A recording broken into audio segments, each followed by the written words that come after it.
Today I'm speaking with Paul Vinsonhaler and Brian Kruzan. Gentlemen, thank you so much for joining me today. Thanks for having us. Yeah, And thanks. I probably botched the name somewhere there, so feel free to correct me in a second. But let me just give a quick bio here, and then we'll jump in. Paul Vinsonhaler, which for some reason reminded me of Van Halen. Like a lot. He's married with two kids, and by the way, they're joining us here today from Memphis, Tennessee. Paul was born in Oregon, but currently lives in Memphis. He has worked in aviation logistics with FedEx and the Air Force. He started film composing and producing music around 2010, which is awesome. I'm very jealous. And his other interests include the outdoors, being creative, and the mysteries of life. Before we jump to Brian, Paul, could you tell us a little bit more about yourself? Yeah, sure. To add that, other things I really enjoy. I don't get to do much of that here, obviously, but snowboarding. Really into that. Traveling. My wife and I like to travel quite a bit. We're going to try to get back into doing more of that, but our kids are pretty young right now. But yeah, that's about it. Between music and work and family life, that keeps me pretty busy. That's awesome. And I should mention too, we're going to talk about your band, which is pronounced Susurra. Correct me on that in a second, but that's also a big part of this, your music career. So Brian is the business operations manager for a DC-based management consulting firm. He's a single dad with two daughters, and his interests include writing and consuming music and doing concerts. He's a voracious nonfiction book reader, and he loves stand-up paddleboarding. I think I would just fall on my face if I tried that. Could you tell us more about paddleboarding and anything else about yourself? Yeah, so I'll start with paddleboarding. So I am this year has been very, very light on that, but I don't know. I went through a phase a few years back where I wanted to be a beach bum surfer, but being in Memphis, you only have like the Brown Mississippi River and a couple lakes, and so I got into it a lot. I also fell a lot, and yeah. So, but it's one of I like that aspect of being on the water. I'm also from Memphis and have lived between here, Chattanooga, and DC. So yeah. Very cool. Very cool. Yeah, I've gotten up to Chattanooga a few times. I'm down here in Atlanta, Georgia, so not too far. So before we get started with your stories personally about your relationship to Christianity, could you tell us briefly about your band? Again, I'll pronounce it Susurra. Correct that for me, and then tell me, how did you all each other meet, and how did you form a band? Yeah, we met both playing on the worship team at the church that we were a part of. I think that we first met, it was a few years ago, right? That's 2016. Yeah, 2016, longer than I realized. So we met there. I was playing guitar at our church, and I think you were mostly doing keys, right? Mm-hmm. And you moved away and came back, and we reconnected at that point. We had a beer and just talked about music, and then I think you might have expressed that you wanted to make some music, or you were. Yeah, I just moved back to Memphis from DC, and it's like, I just need to reconnect with. I don't want to be this like loner music guy, whatever. I need to actually grow this community. I know people in Memphis, and so specifically it was like I wanted to, get to know Paul better and just talk music. And yeah, we had a beer one night somewhere, and it was kind of a funny. We were both kind of easing around the subject of, so how's your church life or Christian life, because we had both unknowingly been going through the same. Yeah, we had both been pretty much almost fully deconstructed at that point. Yeah. But yeah, it was kind of funny. So we were there to talk about music, but that came up, and that was like, I found out, we kind of both found out where we were. We were like, oh, awesome, and then at that point we talked about music. And he's a super talented singer-songwriter, and I don't really have those great skills. I'm kind of more of a studio nerd and producer. So I think we just talked about. I always like cinematic stuff. Yeah. So yeah. Like, I thought it'd be cool to combine like a pop singer-songwriter feel with cinematic, like a cinematic feel. Yeah. So doing something kind of like structured song-wise, like he said, sort of a pop feel, but adding an edge with the production and adding a cinematic flair, some experimentation, just basically just doing what both of us had been doing just together, and it kind of became its own thing. which was It really sounds like cool. a lot of this will weave into your deconstruction story too. Then, what can I ask? What does Susurra itself refer to? It actually means whisper in Spanish. Okay. And it just felt right at the time. We kind of were going through different, not a whole lot of thought into it, but it felt right. We had a few ideas and just kind of landed. Yeah. That's awesome. Yeah, well, I probably jumped the gun then a little bit with my questions. It sounds like we're going to jump into how that whole part of your life was part of your deconversion story. But at this point, I'd love to actually like hear how this, before we talk about deconstruction, like how your actual exposure to Christianity started first. Paul, do you want to go first and just tell us kind of how you got exposed to it all? Yeah, absolutely. So really it started from the very beginning for me as a kid. So I was born in a rural town in LaGrande, Oregon, and my parents at the time, they were pretty young. I think they were early 20s, and they were pretty fresh Christians at the time. If I'm remembering correctly, it may have only been a few years that they were Christians when they had me. So yeah, my dad came to faith, I think around college time frame for him. So this was in the 80s. I was born in 86. So they were in like the Vancouver, Washington area. They moved out to LaGrande, Oregon. I think at the time he was, I want to say he was like a worship pastor or a youth pastor at some small church out there. So he was in ministry for a short time, a couple of years. So yeah, I think similar story with my mom. She kind of like came to the faith around the same time. So they're both pretty fresh. So I think, 80s, they just kind of like jumped into the whole movement and really like took the deep dive and dove into it pretty heavily. So my first memories though, I mean, of course we started going to church, and I remember having like people would come over and they kind of like worship at our house and stuff like that a little bit, early memories. And then my first, but like as far as like really trying to understand the faith as much as you can as a 5-year-old, right? Like I remember asking Christ into my heart as a 5-year-old, and I've spent some time thinking about this. I think it was a combination of feeling the pressure to do it, but also like genuinely being like, I think I should do this. And it was a private prayer at our house. This was obviously, this was a few years after we moved from LaGrande, Oregon. We were in LaGrande for I think only just a year or two. We moved back to like the Vancouver, Washington area, kind of close to Portland, Oregon. So there, I remember like the moment and everything, just being in my bedroom upstairs and just asking, Jesus, will you be in my heart, and all that stuff. And it felt genuine, but also, as a 5-year-old, your parents and the people you're around, like kind of coaching you, like, hey, you should probably do this, or hey, kind of the routine of going to bed and talking about God and things and kind of nudging, like, hey, I want you to do this, or you should do this. So I remember that's the earliest as far as, how authentic it was at, I don't know, year 5, and you just kind of are going through the motions, but it did feel real at the time. And then from there, so that's the earliest memories I have of that. And then from there, just kind of continue to go to church and all of that.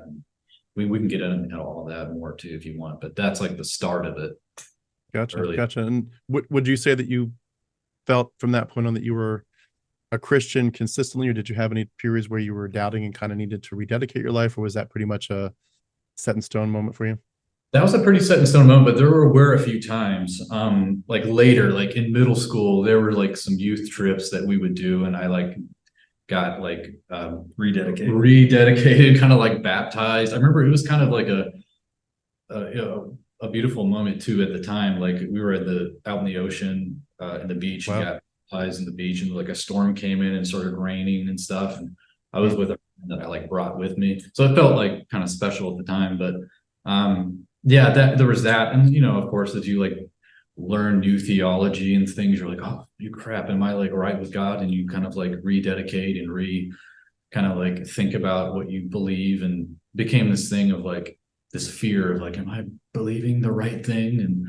And so yeah, there were kind of moments throughout where I wasn't sure, but I kind of clung to the, he has you in your hand, and after a while, I kind of just held on to that. But there were a couple moments like earlier on when you, yeah. as you got more mature in your faith and kind of went through those rededications, at that point, say between, ages maybe 12 and 18, somewhere in there, if you were asked by a friend who was not a Christian, what does it mean to you to get saved, or whatever you would have said to them to believe the gospel, how would you have defined it to that friend? Yeah, I would have talked about, the gospel message, that we are inherently sinful.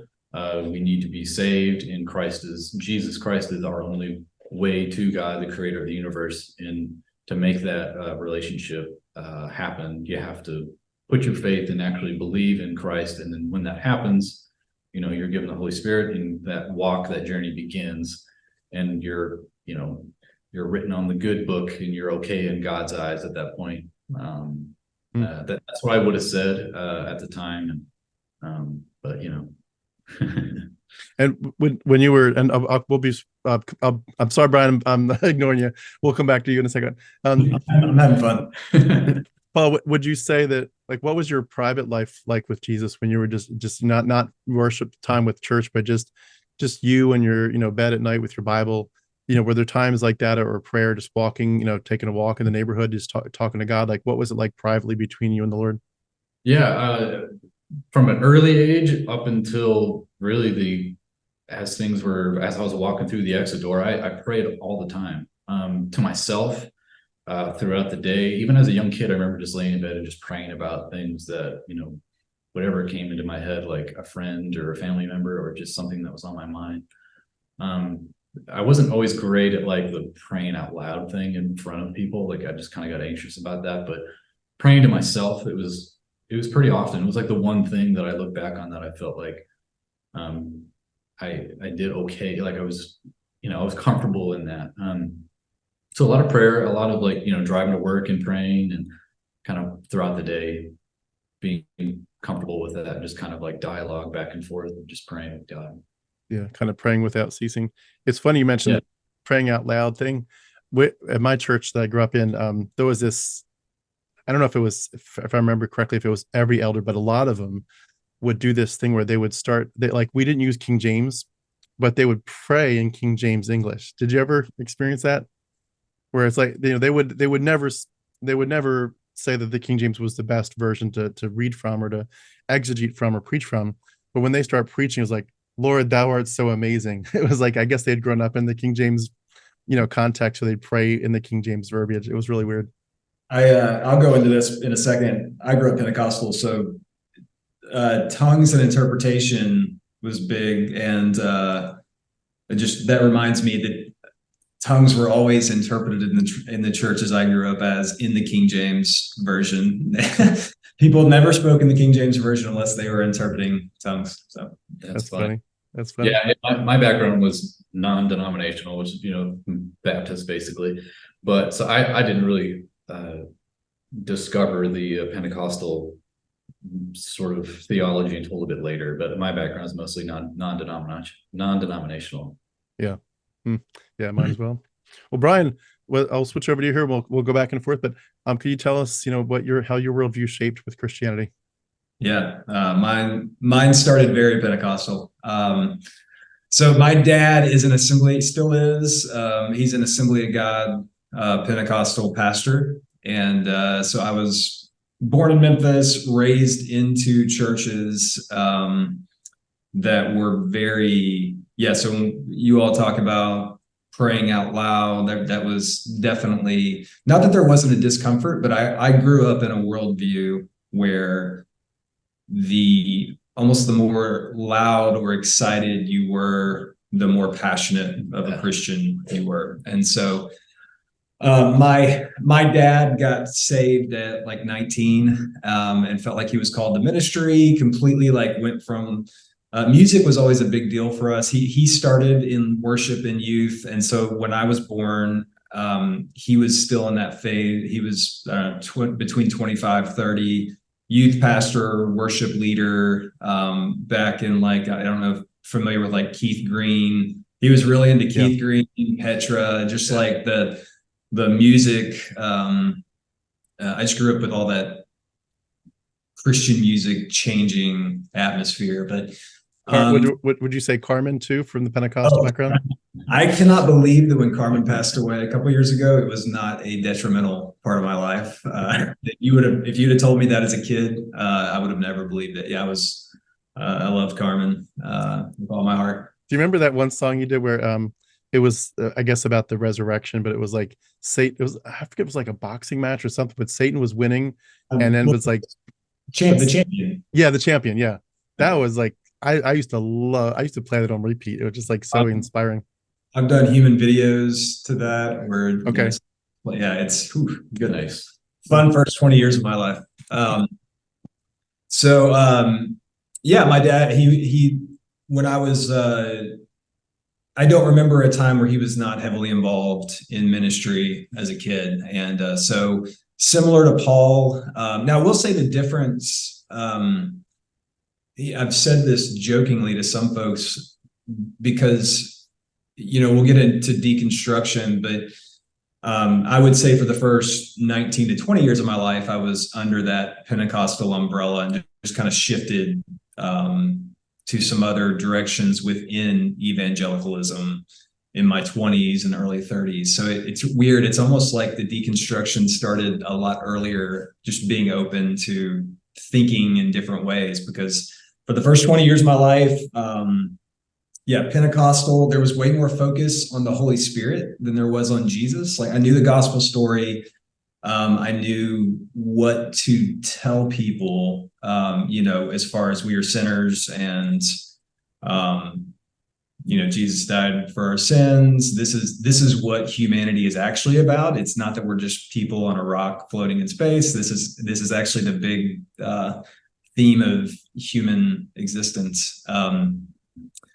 But way more focused on the Holy Spirit. I found it, as someone who is really emotionally impacted by music and feelings, like that whole story of the Holy Spirit, and the excitement of that power, that additional power, because it hit me in a way, especially as a teen. That aspect of Christianity was way more enticing and meaningful to me, because I liked the feeling of, and which in Christian world, it leads to, okay, well, if you don't have the feeling, then you constantly, if you're having a down day, that means you're not as close to God. And, so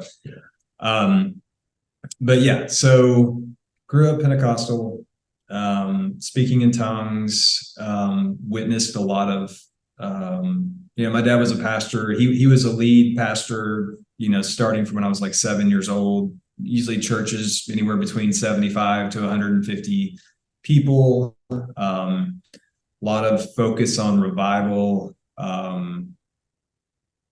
just a lot of, again, I feel like the first half of my life, the big focus of my Christian life was like, how do you feel? And how does it feel to you? So, like, are you close to God and on fire for him kind of stuff?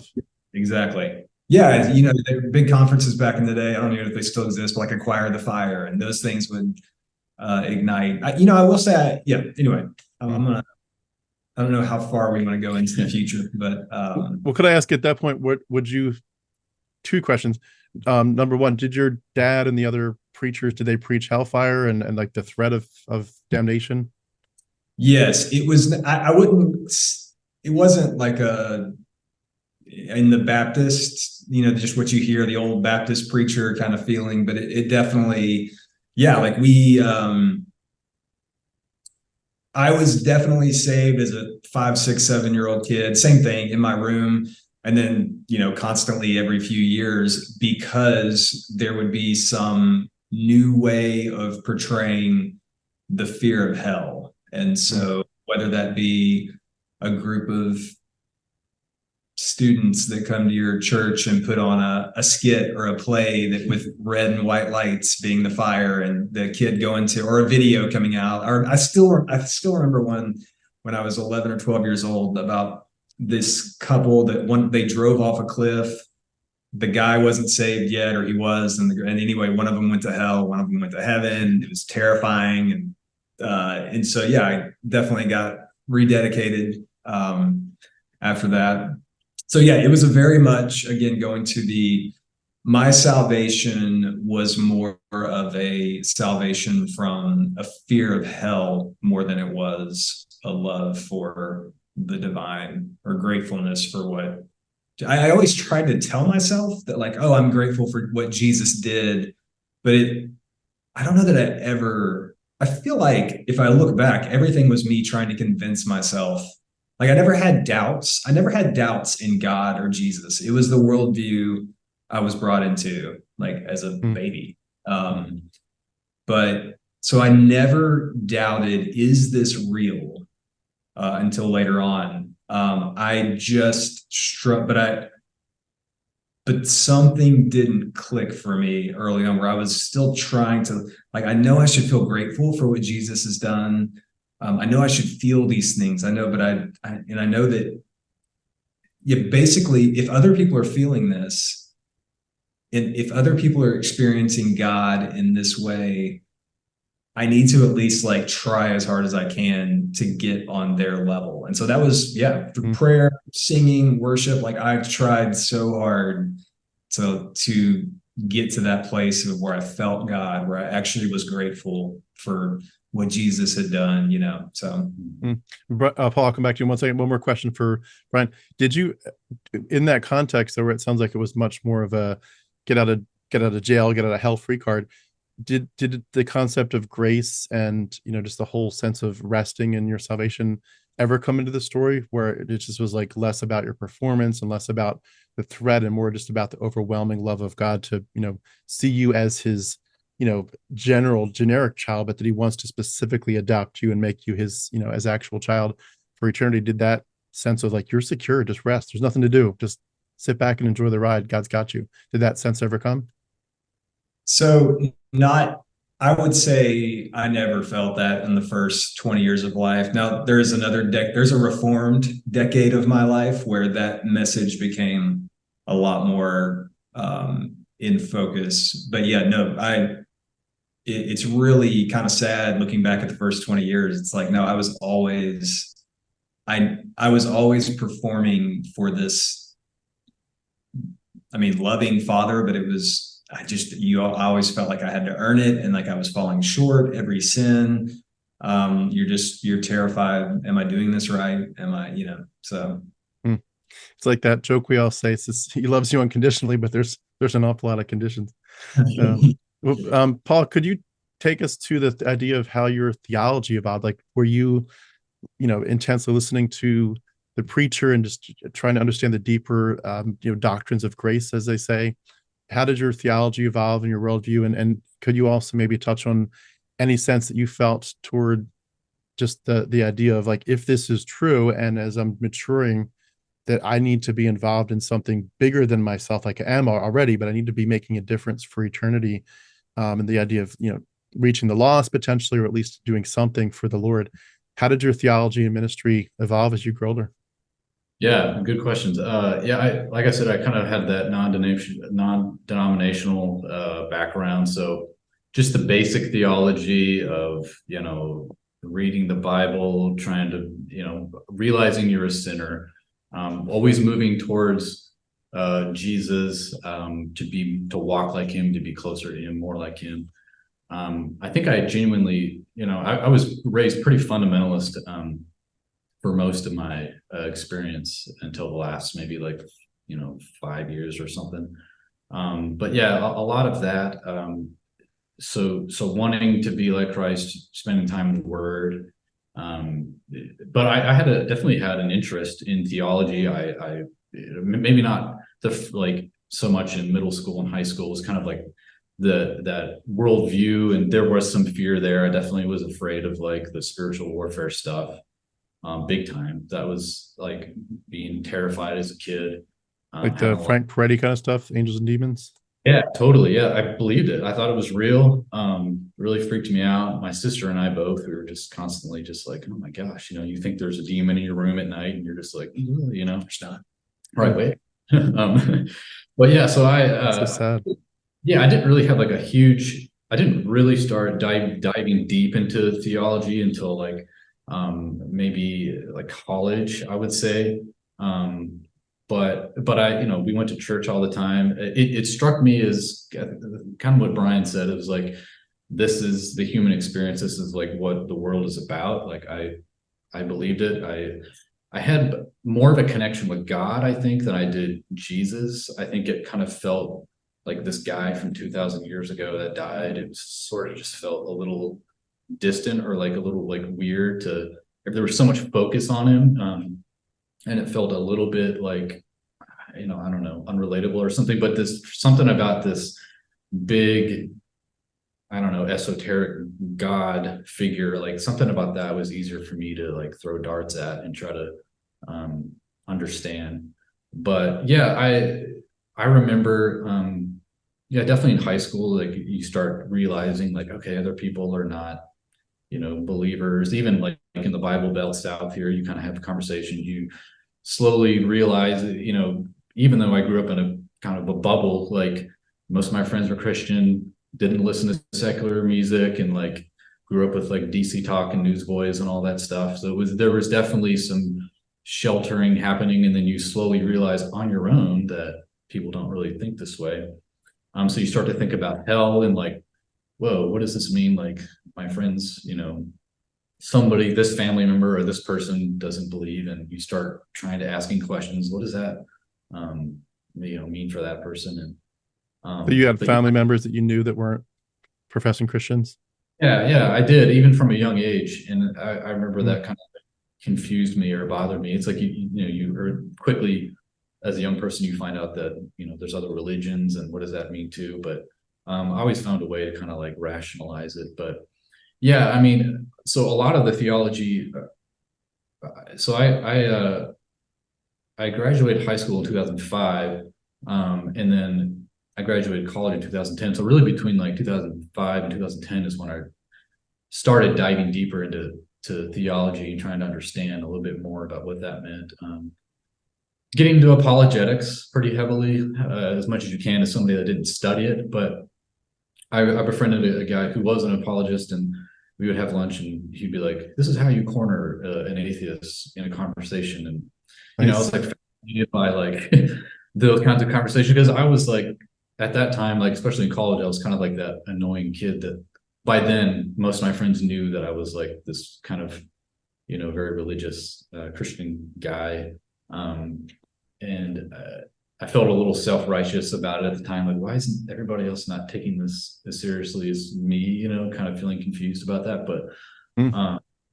But yeah, so just sort of the social aspect when you get older and trying to dive into, I learned about like, Calvinism and different things. Kind of had like a freak out moment. Like, wait, God, you can, your relationship with God could look different based on this different denomination and different things, and kind of wanting to learn about those different denominations. Kind of like as I learned more things, I kind of would get like afraid, and then like resurface to some surfacey answer like, oh, it'll be fine, whatever. Did Calvinism seem like it was a more accurate interpretation of the Bible to you as you got into it? I toyed with I liked R.C. Sproul a lot, and I listened to him. And there were different pastors. So I listened to tons of like other pastors and theologians like on YouTube and stuff. And I was drawn to him a lot. I liked his sort of his approach, but I wouldn't say I fully jumped into Calvinism, but it was like, predestination is in the Bible, and it's like there's different interpretations about what that means. So I can't say that I like dove full into the Calvinism, but I definitely had this like mix of like, yeah, there's something going on there. Yeah. I was just asking because that seems like a lot of us get caught in that before we escape. It's like, yeah. I don't know what the percentage is, but it's a huge percentage of the people I've spoken with are like, they land in that in some sense. And I don't know why that is, but it's an interesting dynamic.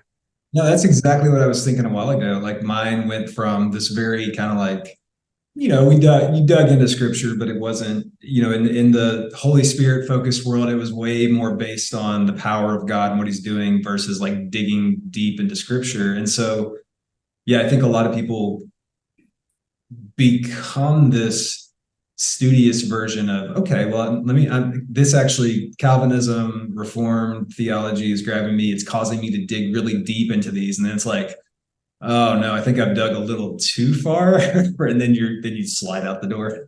Anyway. Yeah, and it kind of weird, like as odd as it is, like even though I was like pretty on fire at the time, it's like the more I read the Bible and the more I dove into it, the more confused I actually was. And I would just sort of like, hey, we're gonna set this aside a little. This is kind of weird. And and as far as like I think you like how did you relate to everyone else and how how did you see the world and all that? Like I went on a mission trip right after I graduated from college. And I remember I went on two. And I remember those being like really big moments for me, like, and not in a good way. Actually, because right around that time, like I said, I was pretty like I almost kind of like rededicated again. And I even like changed some friendships and everything because I just was like, I don't know, I just wanted to dive all into this kind of thing. As I learned more, and around that time, there were some people I was going to church with in small groups and everything, and around my age, and there was talk of going to out to Uganda to do some church plants out there. And I was like, sure, I'll go. And I'm looking around, and there's like, okay, I'm the only one that wants to go. Why is that? But I went out there, and it was like really intense, and it felt really weird, even at the time, as somebody who was like on fire. I definitely had some like doubts, like, because you go over there and it's this third world situation, and then there's definitely this like white savior element happening, and there's like, you're walking around in the middle of nowhere, literally doing the like acts, you're walking around, you have a translator in the middle of the bush. So sometimes it's the first time people have ever seen a white person, and it's really weird because they like talk you up. And I remember when we arrived, it kind of made me uncomfortable there. They found out I was in the Air Force, and they were telling the staff that like I was this pilot or whatever. And I pulled the guy aside and I was like, I'm not a pilot. He was like, it sounds cool. Let's just go with that. And I was just like, oh my God, it's so weird. Yeah, so it was definitely like, these are really like important people. It was like we were there to like be the beacon to this third world country in this gross way. And that bothered me, really uncomfortable. And then there was, of course, this like at the end of the day, tallying up how many people you save. So we were walking around with like this cube to like share the gospel with like, kind of the gospel message. And the whole idea was to walk around and knock on doors and try to form a small group and then form a church. And you had like 10 days to do this. And it was like, That's crazy. Was really wild. And I just remember being like, you see the messy human elements to all of this, and you quickly catch on to some drama and things like that. And I remember thinking, that really bothered me. I was like, is God here? Like, is he actually like doing this? Because it feels very human. It feels like there's human problems. Like I'm out here, walking around in the heat doing this, and it doesn't feel like God's really meeting me here to do this. So it was very awkward and uncomfortable, and I kind of felt ashamed a lot of the time for like not doing as much or whatever. And I feel like this weird, gross competition thing.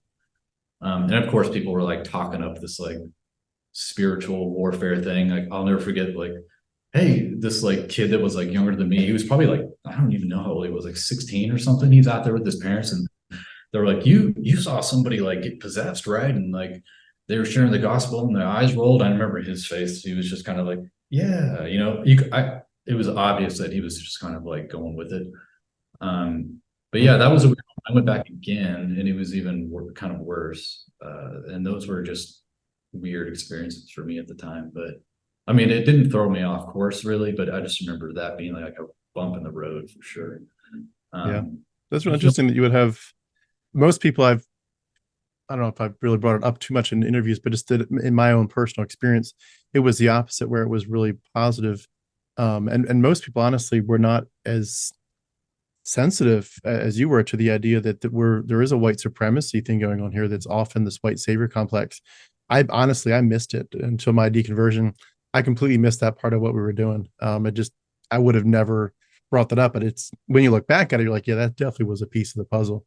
I think what helped me was, in a positive sense, was this idea that even though we would say Christianity is mythology and therefore we need to be free from it, that there are cultures that are so entrenched in some really bad things that compared to where they're at, Christianity, even though it's false, looks like it's helping them.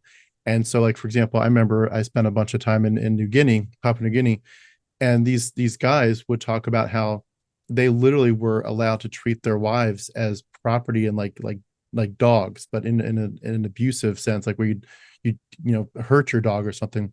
And this one elder, he was a village elder. He said, I literally, before, like when my wife made me angry, I took a stick that was in a fire, and I just took it and I poked her right in the side with it because I was so angry. And like the village rules were like, that's fine. She's your property.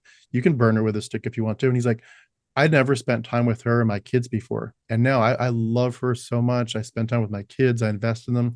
So like compared to where they were, it was like we are actually redeeming this really bad situation. It felt like positive in that sense. But yeah, looking back on it, there's so many other dynamics that are woven in. And obviously you're replacing one bad mythology with another mythology. And it's like, well, you have to look at the big picture in the sense of like, do we really want to do this? Because this might rescue this one generation, but it's going to have multiple, ramifications for generations to come in this culture if they get overwhelmed by Christian theology. Like this is going to really, like, it's almost like you can foresee they're going to do what we've done here, which is eventually, Christian nationalism.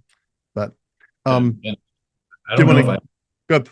I'm sorry. Go. I don't know if I ever would have recognized it if I hadn't been in that extreme situation where there's like some colonialism happening here, and like we would find like a witch doctor, and he'd have like 6 wives standing next to him, all have their heads down, and they weren't allowed to speak, and he'd be like, no, thank you, and we just keep dust our hands off and keep going, and and there were a few times where I was like, especially the second time I went, I was actually like preaching and stuff, and very much being kind of like pressured into it too, and I just felt uncomfortable about it. But yeah, it's just intense. And then feeling confused about back home. Like I go back home and I'm like, that dissonance of like, I felt that call to like share the gospel, and I'm like, I'm doing this way here, and back home it's sort of like, I mean, I did some like door-to-door stuff here and there, and would preach at like soup kitchens and stuff, Yeah. like mission work. But it's just weird that like it sort of hits you. You're like, why are we not doing this back home the same way? I started to feel around that time is when I started to first feel like kind of confused about some things. But Yeah. yeah, and we'll definitely want to pick that up in a second. Brian, real quick, same question to you. How did your theology evolve and your desire for ministry or to make a difference for the kingdom? Yeah, so I mentioned the music, the worship part. I was always drawn to the fact that, okay, well, I've got this gift that is music in me. And similar to Paul, like I would go on these little missions trips. I actually didn't do anything outside of the US, but we did a missions trip to Miami one time, which is nice. Nice. But the door, all that, and I always felt uncomfortable in that sales position, knowing how to talk or how to convince or just have a meaningful evangelical conversation with non-believers. So the music and the worship side was really enticing because it felt like it was the gift that God had given me. He's like, hey, you don't have the spiritual gift of being able to talk people off the ledge of hell, but you're going to be able to lead people into worship, which is, I mean, maybe even more important, so yeah, very early on, like I liked even in our small churches, I liked the feeling of leading people in song and in a passionate way. So I always had that sense in me where I wanted to pursue Christian music at the time, whether that be as the next Michael W. Smith, DC Talk, or in a church environment as a worship leader. And so, I did not see a world where those two things did not exist for me as a teenager. And so that was kind of always my focus. And then I got out of high school, and I was kind of burnt out with school, and took a gap before doing anything college wise, and met who is now my ex-wife, but met my wife when I was like 19 in Memphis. And we were both kind of grew up in a similar background, and were involved in this church in Memphis. It was a bigger church, very, I don't know if you're familiar with Paula White, the whole like name it, claim it, prosperity. And so we began taking courses and pursuing, as a couple, this worship ministry life. And then I was working at FedEx in Memphis at the time, as half of Memphis does. And I started driving to work, and I was really passionate at that time about my faith ministry. Like, I'm starting this young life. I felt like I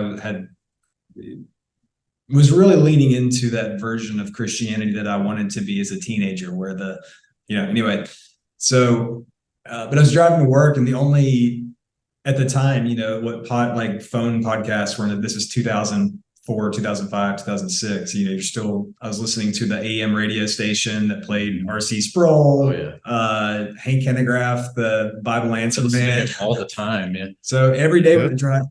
And I started hearing, so the first evolution was I started hearing these other people who were just as passionate about Christianity as I was, but they didn't come from Pentecostal, or they weren't in Pentecostal places at the time. And I started having this realization, because I had been taught that our denomination was the prime denomination. We had the full blessing because we were full of the Holy Spirit, and these other people didn't. And so, I started listening to these, and then they start calling out some of the people that he would start playing these audio recordings. I remember one hit me really hard one day. It was Benny Hinn, and how he had prophesied that Jesus was going to appear on stage with him. And, our church we were at was big fans of Benny Hinn. And he played recordings where on 3 different occasions he had false prophesied. So that was like, oh my goodness, what I'm in right now is a diluted version of Christianity. And so that almost gave me the permission to start looking at other denominations, other forms of theology. I had no idea that there was anything else besides dispensationalism, end times belief, that the rapture was not the only option for end times. And so just all those things, and which really put a weird spin. My ministry history and life was built so much around the Assemblies of God denomination that when I felt myself slipping away from that, I kind of lost ministry direction for years, because I didn't know how to re-dig my toes into another church or denomination. I just worked. We started a family pretty early, which was common in early 2000s. Christian life is very encouraged to get as married as young as possible, start families. God needs to work through you. And so I kind of went through like a Baptist phase for a few years, and then I think in my mid-20s I came across Mark Driscoll and Acts 29. Oh no. As a young, emotional worship guy, that did something for me, especially in an environment where alcohol, I was never really drank, never had any, like, cussing was wrong. That's actually in high school. If you knew I had backslidden if I started cussing in high school. That was the prime sign. Anyway, so there was something very enticing with a lot of young men in their 20s in the early mid 2000s with 2010 with Mark Driscoll, giving you this very manly but also fundamental, reformed, strong. He had that perfect thing where it scratched the itch of my spirit field background with the depth of scriptural knowledge in a way that was, and so yeah, it was just like for many others, it was the perfect thing for me at the time. And I never completely let go of the spirit-filled Pentecostal side of me. I always still loved that form of worship. I still was very much into Hillsong, United, and that was still. I really tried to get into hymns and rewriting hymns and all that, and did some of that. But I still always had that, I just loved that right melody hitting under the right chord, and the church exploding during the bridge, just that passion. And so, yeah, so I was pretty much in that Acts 29 reformed kind of mentality from, I'd say, age 25 to 35. Had a respark of ministry, 2016. I actually went to go see Hillsong. This is how much music impacts me. I got to watch it. But I remember going to see Hillsong United, and I was not really in a strong faith place at the time. Hadn't really been to church in probably a year. We had gotten hurt at a church, and we had definitely not, I wouldn't call it deconstruction. We just were apathetic and we'll get back into church whenever we feel like it. But no belief in Jesus was shaken at that time. But anyway, I'd gotten tickets to go see Hillsong United.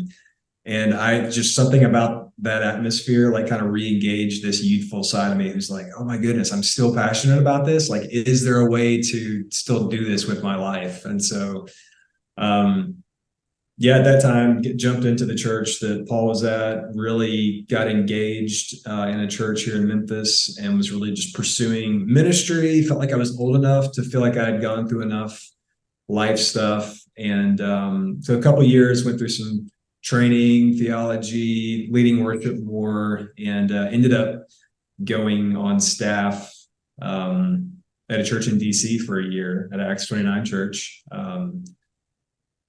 So yeah, I'll stop there. There's a deconstruction beginning mixed in there, but I don't want to jump too far ahead if I'm not supposed to. So. Sure. I do have just a few more quick questions for you all. We'll do them a little bit more quickly back and forth, and then we'll jump into the deconstruction part. But I did want to ask, going back slightly in your stories. We'll start with Paul. How did you deal with your struggles against sin and your desire for holiness, especially in light of puberty and the desire to be separate from the world? Did you feel like you were winning your battles against sin and battles against, your lust or thought life, or even just basic stuff like being completely honest and, not telling white lies? How did you deal with the whole struggle to truly be, not sinful and just a pure vessel that was ready for God to use at any given point?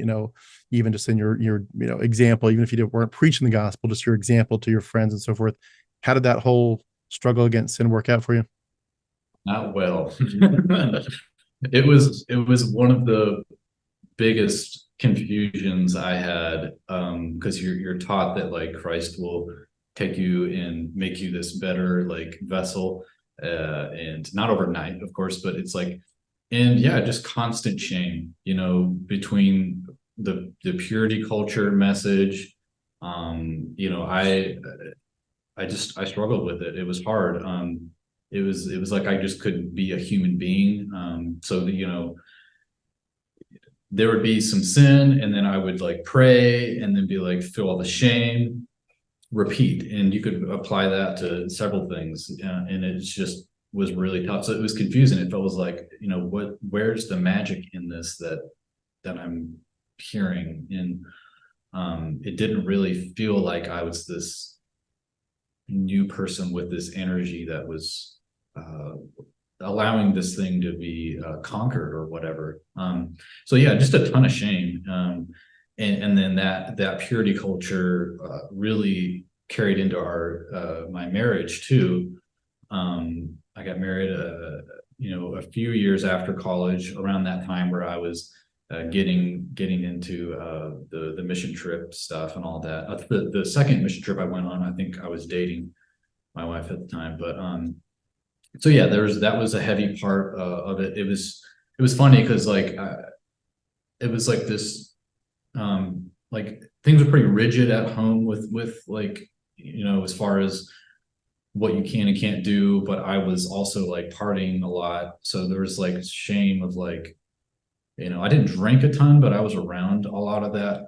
So it was this weird balance of like wanting to fit in, but also like I believe this stuff, and it was just like very difficult to. It felt like I was lukewarm, but I also had this passion. I would be like that annoying guy that would like talk to like my friend at a party, like, "You're not feeling well? Have you thought about God recently?" You know, like I would do that, and it's so cringe to look back on now. But and I've talked to some of those people since then, but yeah, it was tough. To answer your question, it was very tough. It created some doubts, at least, you know, confusion, and you know, and I would not only, you know, and you would see those like stories of like, you know, addiction. Maybe worked for this guy, and then you know, it didn't for this person, and you just kind of look out into the world and you see all the like horrible atrocities and things, and that would sink in. And so not only just sin, but just like the problem of evil and all that. The older you get, the more you travel, and then kind of, wait, life's a little different than what I originally was told. So yeah, sin, mostly just a lot of shame, or that, and really struggling with it. And Brian, I'm asking the same question in a second, but I'm just going to add to what Paul said. It's amazing to me, that dynamic, that in my mind, it was always giving me this impression of just, where is the power? Like, this is a transformative message, but also, you know, the Spirit, it's not just a message that transforms it, the Spirit's behind it. And I've joked about this before from time to time on my channel, but when I was in Bible college, the dean of men at one point got all the guys together. It was in the lunchroom area, but like just guys, only guys. And he only did this once that year. And you're thinking like, he's going to pump us up to share the gospel, to be on fire for the Lord. And so he gets all the guys together, and he has just one message for this one time of that year: guys, stop the masturbation. I was like, but you know, but he was, I will give him credit that he was in tune with what guys were talking about. And I don't know if he was just assuming it because that was what, you know, his struggle was as a young man. But if you were to you know, have ignored that and just said, well, what are the guys privately talking about in the dorm? It was stuff like that, you know, that and other things. But it was like they were struggling so much to feel like they were not living two separate lives. And it was kind of scary when you look back on it to think, like, I personally became convinced that when I was a Christian, young men should not be pastors, that the pastoral epistles are clear. Elders should be men who have raised children. And that's your first flock is, can you raise kids well? Then you get a bigger flock. So, you know, young men should not be pastors. But for some reason they ignored that. And most of my peers were like, as 21-year-olds, about to be attempting to be full pastors of churches. And I'm thinking to myself, like, if your future congregations knew how much you're struggling and you have this dual life, like this facade, I don't know that they would want you. And I don't know that you should really be in that spot, because you're going to basically be having to project an image that you're going to feel like you're kind of fake. But anyway, it's an interesting thing to see so close up front, both in terms of my own experience, but also just my pastoral, you know, preacher boys peers. But yeah, I wanted to add too. Yeah, go ahead. I also, like, going back and like just noticing, like, I remember seeing people in ministry around me too, like really, like, I don't want to say, you know, like there would be some affair that would happen with this, some cheating or something that would happen with a youth pastor I really looked up to as a young, you know, and being confused by that as well, kind of like going back to like, where's the power kind of thing. And yeah, and just being thrown off course a little bit by it. And, you know, sex is bad, and no cussing, no drinking, and you know, and just sort of feeling like a failure as a kid and a person. And yeah, it's weird too how different. I think one of you brought up the idea of different churches have such different dynamics for some of these things. And it was weird. Like when I went from Bob Jones University, which was ultra conservative, to this other smaller, technically more liberal school, Lancaster Bible College, it was like, the Lancaster Bible College in the dorm, the guys had posters of the Beatles up, which coming from my Bob Jones background, that was like, oh my gosh, like I'm in hell here. This is crazy. Like how liberal can you get? We're supposed to be separate from the world. And you've got Beatles up, and obviously at this point it's ridiculous to even think about, but it's just crazy how different. And in some places you can play cards, other places you can't. All these different rules, and it's like which one is actually holy, which version is holiness, and which one is just cultural. But Brian, same question to you. How did you approach and deal with the whole struggle against sin and the desire to be holy and ready to honor the Lord with your life? I had experienced the second blessing and was full of the Holy Spirit, so I never dealt with sin after. Awesome. The shiny beacon example. Yes. No, it is the detrimental shame of the first however many years of life through teenage puberty. I remember having this, I don't even know where it came from, but just as a young teen, I just remember having this 24-hour rule that it's like, if you talk about lust and masturbation, whatever, like it was like, if I cross that line of sin, there's this 24 hours where I'm not as close to God as I could be, or there's some block because you just feel that shame and that block. And then it's like you needed time to pass before you felt like, yeah. So I don't know where that came from. I just always had that in my head. But no, it was, sin, shame in general. And even as you mentioned, the things that are minor, like it's so weird now not to have a fear of hell, or to not have a fear of hell now, to not have this like shame, because even the music, like I remember having shame because I was listening to the Foo Fighters, or these band, like just other band, or even like the Beatles, like getting into the Beatles. Like it was like I felt like if I wasn't listening to worship music and I was listening to this other thing, like I would feel guilt and shame. And I don't feel that anymore, which is really weird. Because at the time I felt like, this is the Holy Spirit, like convicting me of my turning away from. So yeah, just everything from sex to what was allowed in life, what you consume with your body. It was a very heavy burden. And as a teenager, I was very unhealthy, I was a very unhealthy physically teenager. And as I look back, I think a lot of that had to do. It's just like, I don't want to blame it on this, but I do think a lot was just like, I'm constantly fighting this war that I cannot win. And it's taking my focus, so. You mentioned the phrase heavy burden.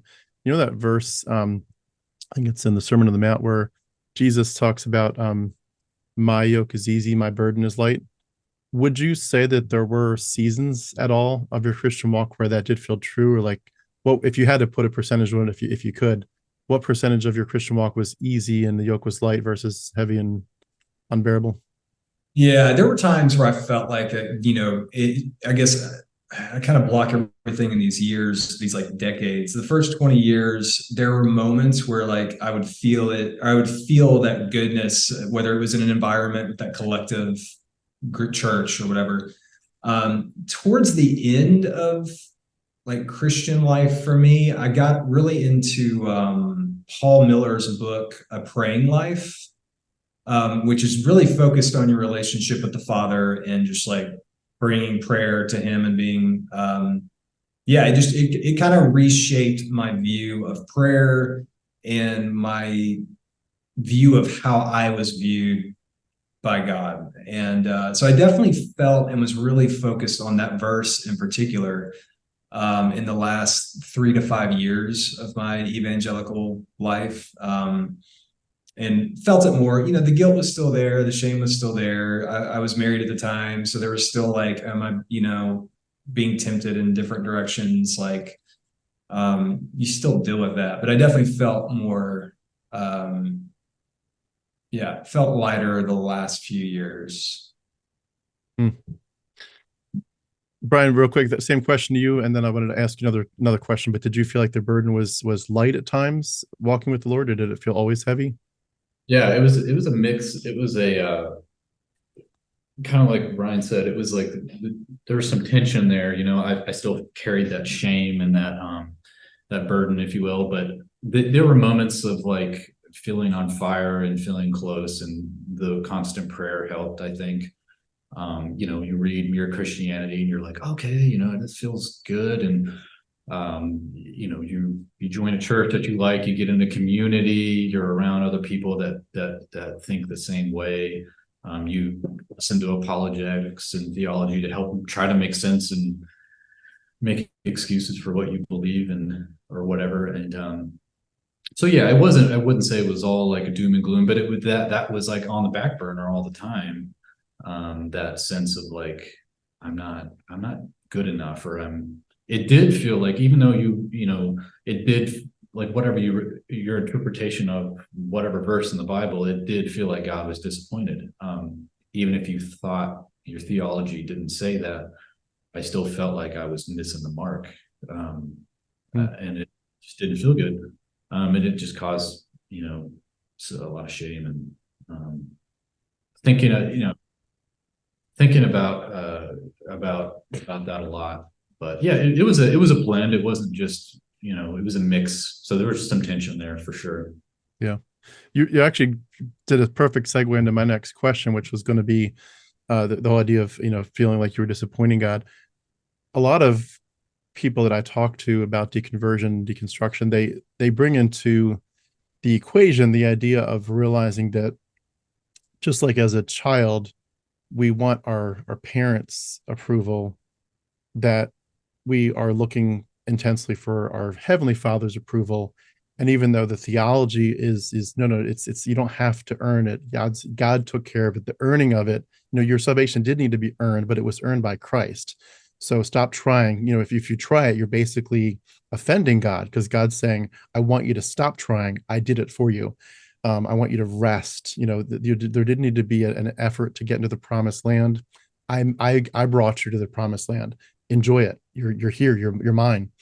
But it doesn't feel that way practically to a lot of us. And in a similar sense that, your parents might say, I love you and I always will. You're mine. I'll never stop loving you. You can still obviously feel like you're disappointing them a lot. And depending on how the parents are in terms of, the whole band from being, heavy handed or even, narcissistic or whatever, the whole range of things that we might see from different parents' personalities, it's really interesting to try to like peel back the layers of the onion and say, did my relationship with my parents, or how, I'm sure it did, but how did it affect my relationship with my God concept? As you began to think through it and look back at it, how close were you with your parents? And did you feel like any of the issues that you were having eventually as your deconstruction began were things that you could see like that were related to your relationship with your family of origin? Yeah. It would definitely, I think there's a correlation there for sure. You understand the theology, and like you said, you learn about Christ's message as your savior, but you still see God as like maybe your earthly father, or there's some kind of parental figure going on there. But yeah, I mean, it's hard to say. It's because it wasn't super pleasant as a kid growing up in a lot of different ways, and I know some of that had to have fed over in a way. So I mean, definitely wanting affirmation, wanting to be seen. I think wanting to be free and be able to just like be myself, and feeling like you're missing the mark, feeling that you have to kind of like shut yourself down and like become small. The Christian message a lot was just like put everyone else first, be small, be meek. And I already felt like that as a kid growing up. So that kind of just like compounded. And then, I joined the military, and that was shoved down my throat again. And I also like really struggled with anxiety through really starting with early 20s. And, you read the Bible and it's like, don't worry. It's like, oh, okay, but yeah, so there's challenges there, and from your family reaching over, but I don't think I wasn't thinking about that at the time. For whatever reason, I wasn't really making that connection. I'm sure it's there, the more I look back on it now. But Could I ask if you could have seen God? I know he's invisible, so to speak, but if you felt like you could have seen his face and his expression, would you have said you felt like he was more often than not smiling at you, or kind of frowning in disappointment, or a mixture? wow. Maybe something like neutral or a mixture. I guess it depends on how that day was for me. I don't know, but probably more just like neutral than. I don't know if I really pictured him ever really smiling. Yeah. Which is Loving God. yeah, I know. It's like I don't know if I ever really pictured him smiling, but I don't know if he was frowning all the time either. So maybe more neutral. Like I see everything you're doing. I'm aware of all your thoughts, and it just felt very invasive. But he's also a super great loving God, right? Yeah, supposedly. I'll pass the same question to you, Brian, and then I'll got one more quick question. Then we'll get into your deconversion stories. But same question to you, Brian. How did your sense of your the idea of parents affect your relationship with God? Yeah, I'm probably kind of similar. I don't know how much it did. I had a pretty good relationship with my parents. My dad, obviously there are flaws that I think back on, and periods of time. There are periods of time where we had a very stressful household. I had a younger sister who has cerebral palsy, and so our home dynamic changed. The way that my parents interacted became a little different in my teen years. I would say there are two expressions that I feel like in this. One would be that there were times where I knew or had convinced myself that view of God was like, maybe I just wanted him to have that smiling, like, hey, I still love you. I created you, I love you kind of feeling. And then there were other times where I just felt like,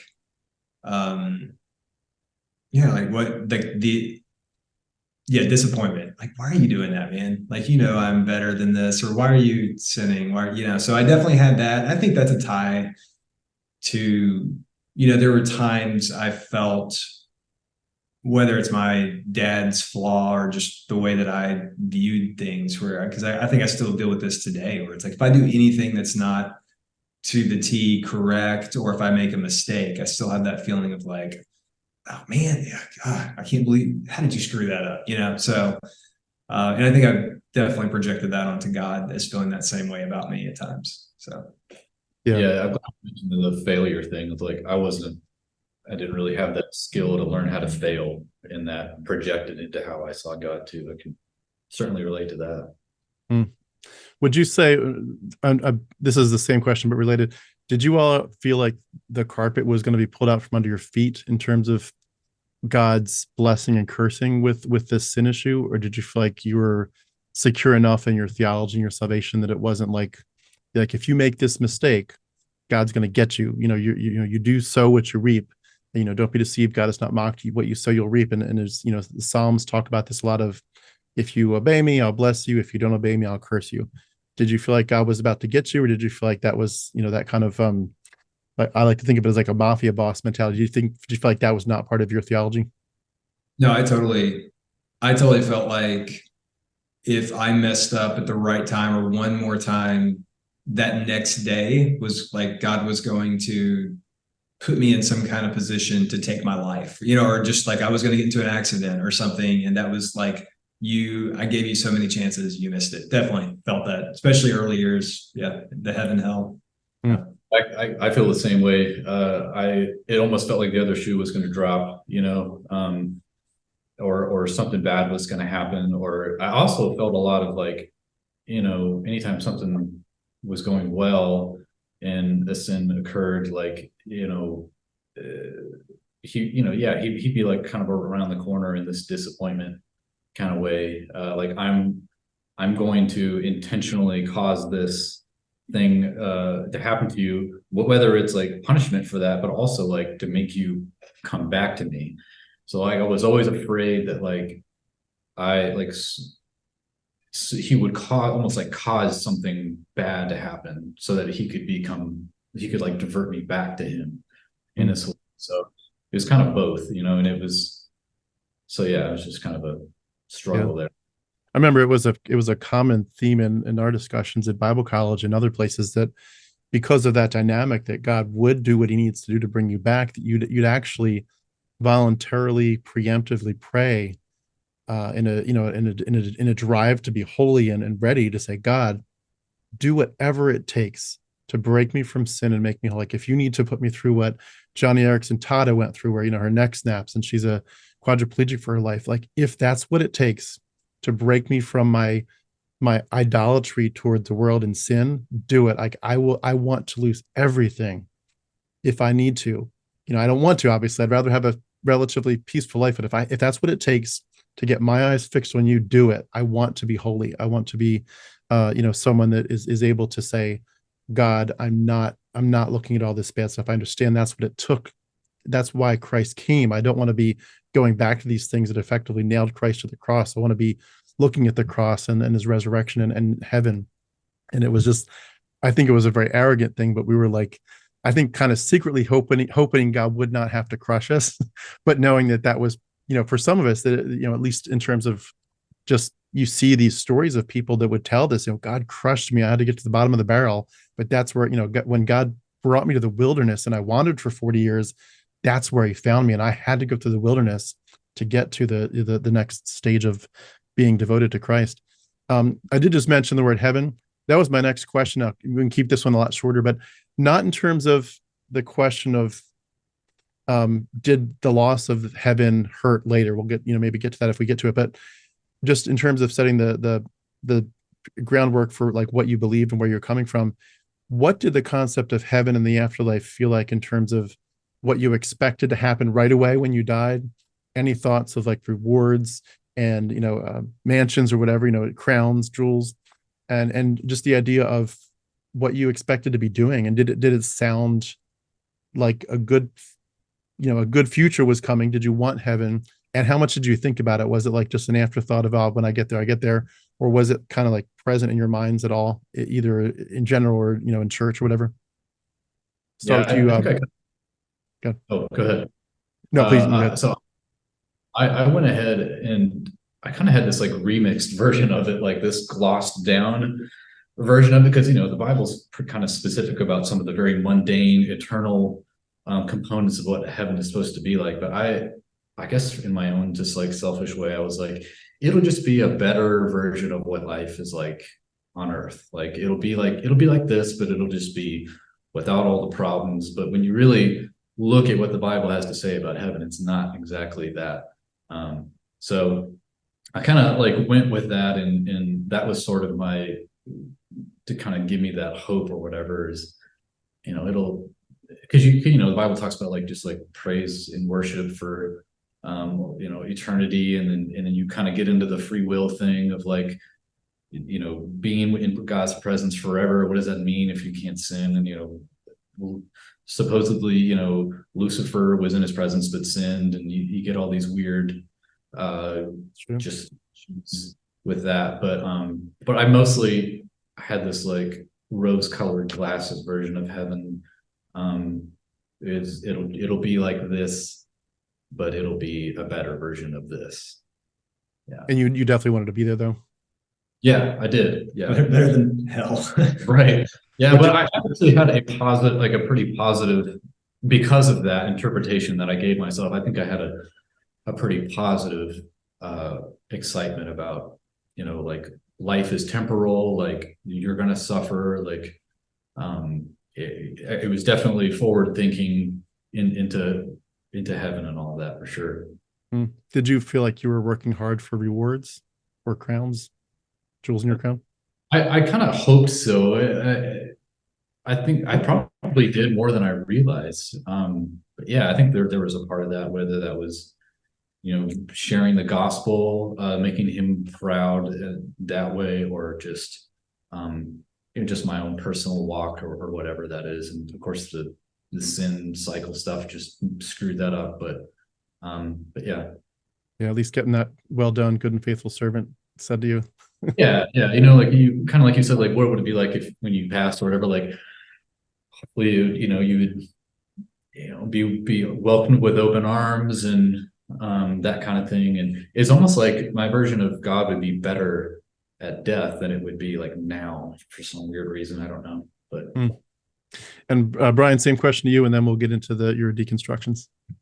Yeah, I mean, the way that heaven was described, it was kind of always like, I mean, I guess I'll like become this being that really likes, half dragons, half crocodiles with 72 eyes and wings, like flying around, and all of us are just singing constantly. I kind of went back and forth. Like I felt like the version of heaven that you see in like Revelation did not seem enticing.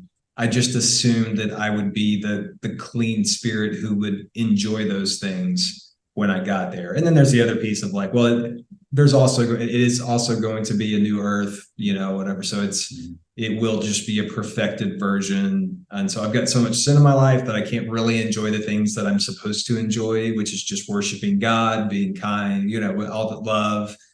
So no, I definitely had a view of like, it doesn't sound super exciting, but I believe it will be after death, and it's way better than burning in hell. So yeah, it's interesting. It always felt to me a little bit, I mean, I'm going to say this is what it felt like, but it feels like it's augmented since my deconversion, but it always felt like life was projected as up ahead. Like life doesn't really start now. And that's why you can suffer for Christ.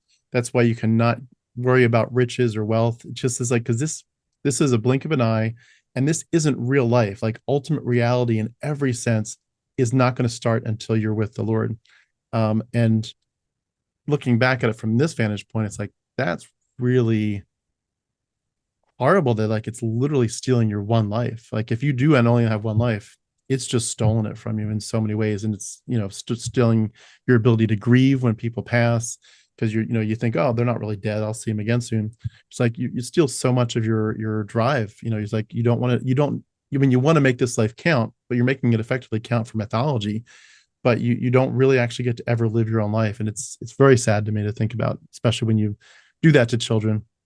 I think about I think about that. That's a weird psychological place to have to be, but my parents are still Christians.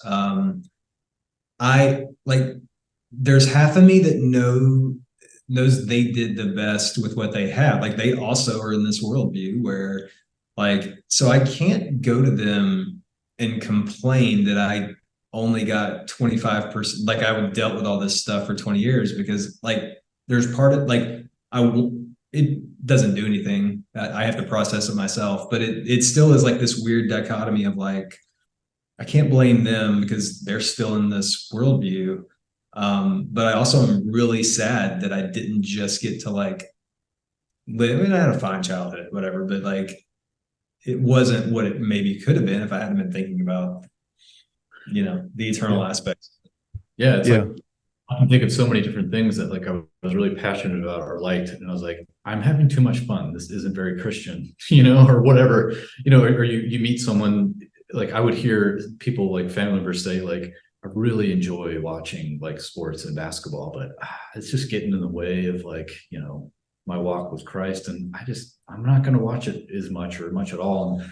And, that's just one example of me, just we talked about how much we love music and throwing all these records away, having a lot of anxiety about what I'm listening to or whatever. And kind of like you said, you look back on it, it's just so much wasted time and energy over a potential, this may be it kind of thing. And it's super sad to look back on. I'm glad that, I'm not in my 60s or whatever, 70s dealing with this, but still got a lot of life ahead of me. And I'm so happy about that. But definitely, looking back on some things, it's just like, man, I just, so much stuff feels kind of robbed in a way. Yeah. I know what you mean too about the whole idea of feeling like anything that was too fun was I guess maybe a term to summarize it might be secular hedonism, but like anything that wasn't Christian hedonism, if it was a worldly hedonism of any kind, it's like that's just a total distraction or worse from the things of the Lord. And yeah, it's, you feel convicted of it, which, is a very consistent, at least, that you do see, if you're really going to be consistent, if you really are, a believer in Christ, that those things should convict you from their perspective. It's just proof that, we were really in it. This wasn't just like going through the motions. Like we really were convicted of anything that wasn't pleasing to the Lord.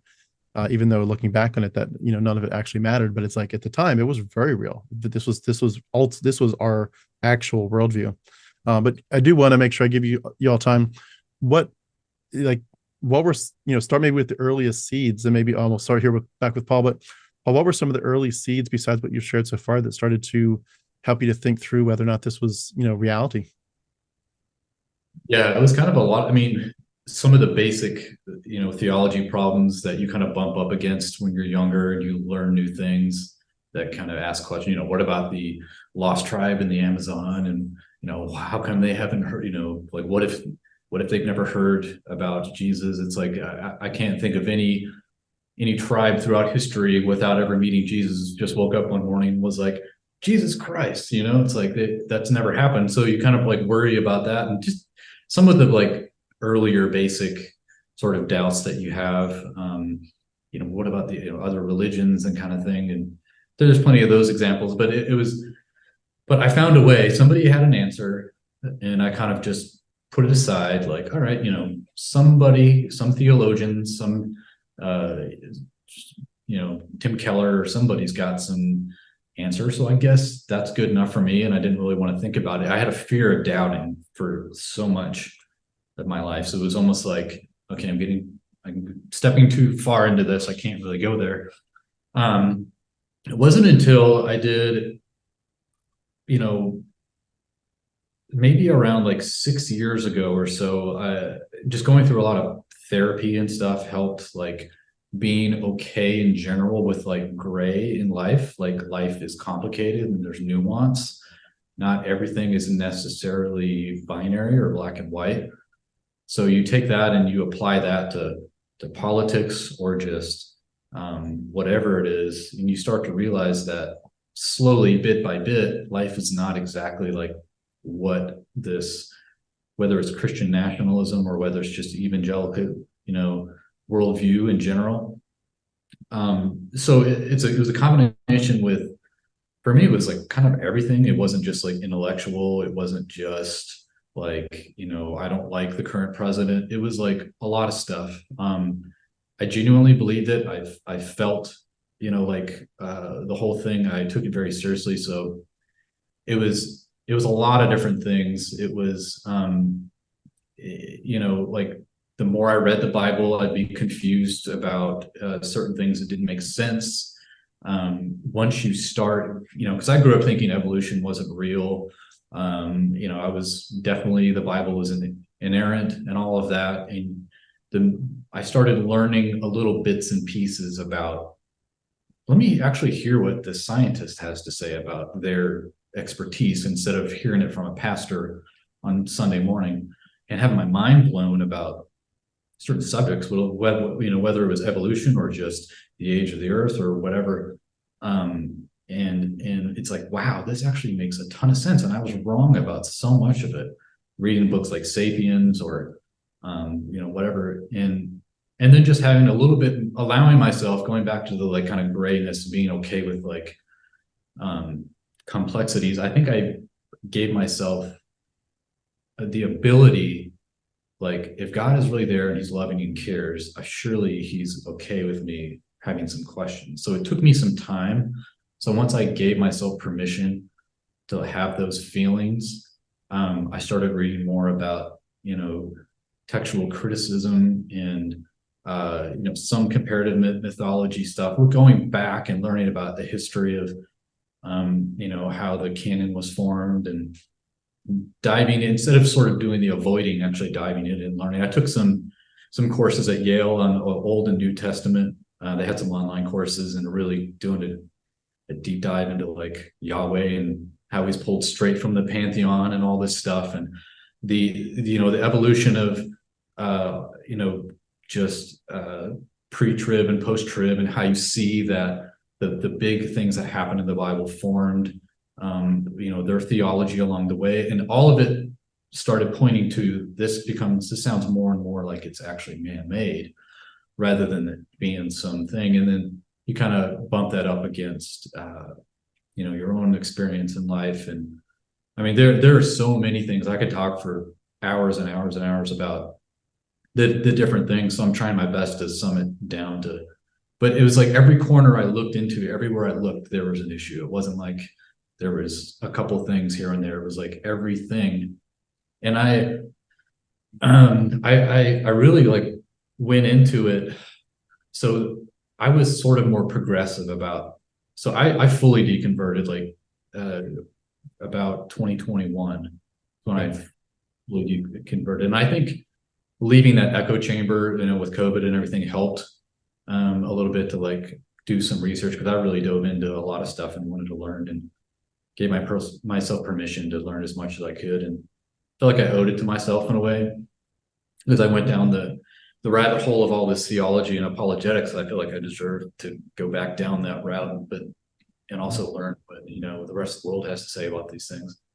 Did you get attracted to the whole progressive Christianity concept, that maybe like leaving six-day creationism and young earth creationism and that stuff, that was like that didn't imply that you needed to become an atheist, that there was like a more liberal version of this that was acceptable and appealing? Yeah, I was a progressive for about 4 years, and there are a few things like I did away with like an actual burning hell, and the Bible's not actually literal. That kind of blew my mind. I did this like Beaumont podcast where it was like you learned about what did the people in the East actually have to say about this stuff that they wrote, and it's like, oh wow, this stuff didn't really actually happen, and you start to see how silly it is. Like, because I believed all the stories, like, well, I guess these things really happened, so there's some of that, and then you just kind of mash it all together, and it's like God is not the God of confusion, right? And I was really confused, and I remember going into it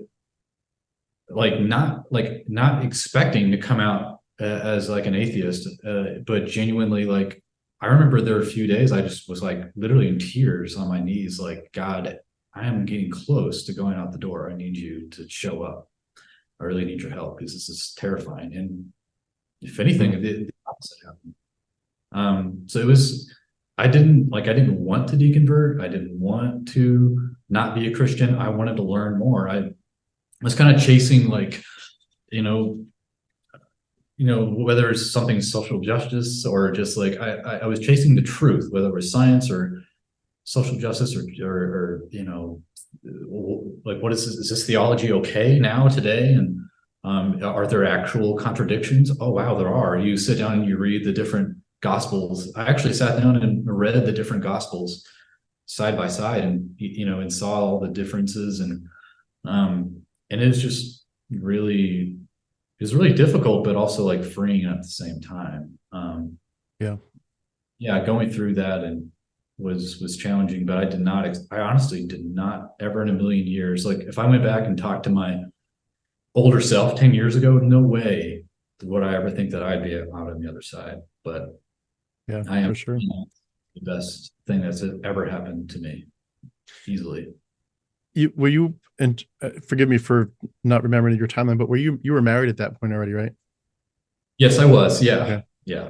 How did that play out with those conversations? And has your wife followed you in this course at all? Or are you all unequally yoked? Yeah, unfortunately, that at the time I kind of kept a lot of that from her. Like, when I went, so we were sort of progressive. I remember even, like, I would say things to her like, I'm holding on to Jesus, but everything else doesn't make, like, that's it. Like, this stuff about Jesus is like, it is all I have. And I was like that for a few years. But I think I was a little afraid. We just had a kid, and I was a little bit afraid of having those conversations, what that could mean if she didn't agree, or just playing out those fears. So I didn't really bring a whole lot to her, and I wish I would have. This is really difficult to have your spouse find out. I mean, we were at the zoo, and we were just walking around with our newborn, or pushing her, and and with somehow some deconstruction podcast came up, and she was like, "Are you still a Christian?" And I was like, "No." And it was just like really difficult, shocking for her. I can't imagine, like finding that out that way. So yeah, it was pretty scary for a little bit. Like I didn't know she was going to take the kids and leave, but she was actually, I mean, she was shocked, and she had every right to be, but she was actually pretty understanding. And she has deconstructed. I wouldn't say she's exactly where I am, but she's very comfortable in the I don't know. Yeah. We're not going to church. She doesn't go to church. She was still going to like small group for a little while, and I stopped going. And but it was difficult at first, but we are in a very much a better place now. And it's been good. But yeah, it was very scary, to be honest, for a lot of reasons. Yeah, it is. It's crazy. And we can, if we reverse roles, we can see how we would be kind of scared too if we had no idea it was coming, for sure. Yeah. Totally. And people do respond very poorly at times. I mean, there's a lot of success stories where people do eventually kind of have that freedom to talk about it and to build some ground of like, well, I'm not where you are, but I can see your point about this or that. But other people just, it's a lot of animosity and pain right away. And I mean, I'm very vocal about my situation too. I haven't been able to touch my own wife for 4 years as punishment for deconversion. It's like, it's very real. And obviously, like when you look at the real extreme stuff like JWs, they won't even talk to you. There's like, you don't exist. And the shunning is very real and the pain is very real. So I'm so glad that you were able to build on that eventually, because that's obviously that's the ideal. That's the hope. Absolutely. Yeah. And Brian, same question to you. What were the early seeds and how did it evolve into your deconversion? Yeah, Paul and I are a bit different, I feel like, in the way we process deconversion, because I felt like every little piece of information I would get, so even if it wasn't from a depthy, educational, like a textbook, like if I would hear one little thing on a podcast, it was like I was so far into trying to convince myself of my faith that like the littlest thing, I'm like, oh, yep, I get that, makes total sense. So an example of that, it started even when I was pursuing ministry, I would say 2016, 2017. Obviously, Rob Bell was the evangelical world, stay away. He's gone off the cliff, but I don't remember how I came across it, but What is the Bible, I think, is the title of the book that he put out then. And so that was the first, I'm like, I'm just curious. I'm just going to read this. I wasn't trying to deconstruct. If anything, I was trying hard to go in the ministry, be really strong in my faith. So read that, and I'm sure a lot of folks are this way, but it started with inerrancy of scripture. And that was basically like the first year and a half. I kind of sat with like being okay with, again, I didn't question anything else except for inerrancy of scripture. And then I went on staff at a church. I was going through a certification program through the EFCA denomination.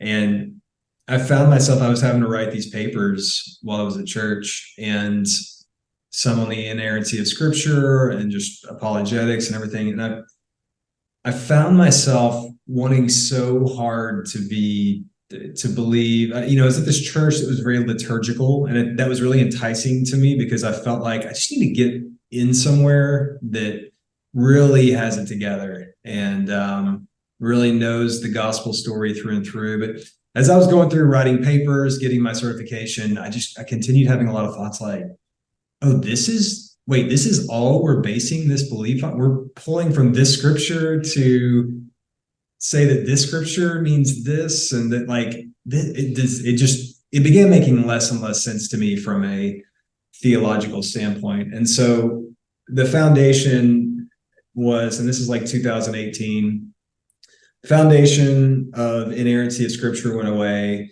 And I would say at that point, I started leaning more into like the progressive, like, I believe there's an afterlife. I'm definitely leaning more and more towards, the gospel the gospel is not about eternity. It's actually about life here. And that's kind of where my mind was at the time. Like, this is life now that is just going to eventually into eternity. I think the gospel in chairs was very meaningful to me. A couple folks have done that.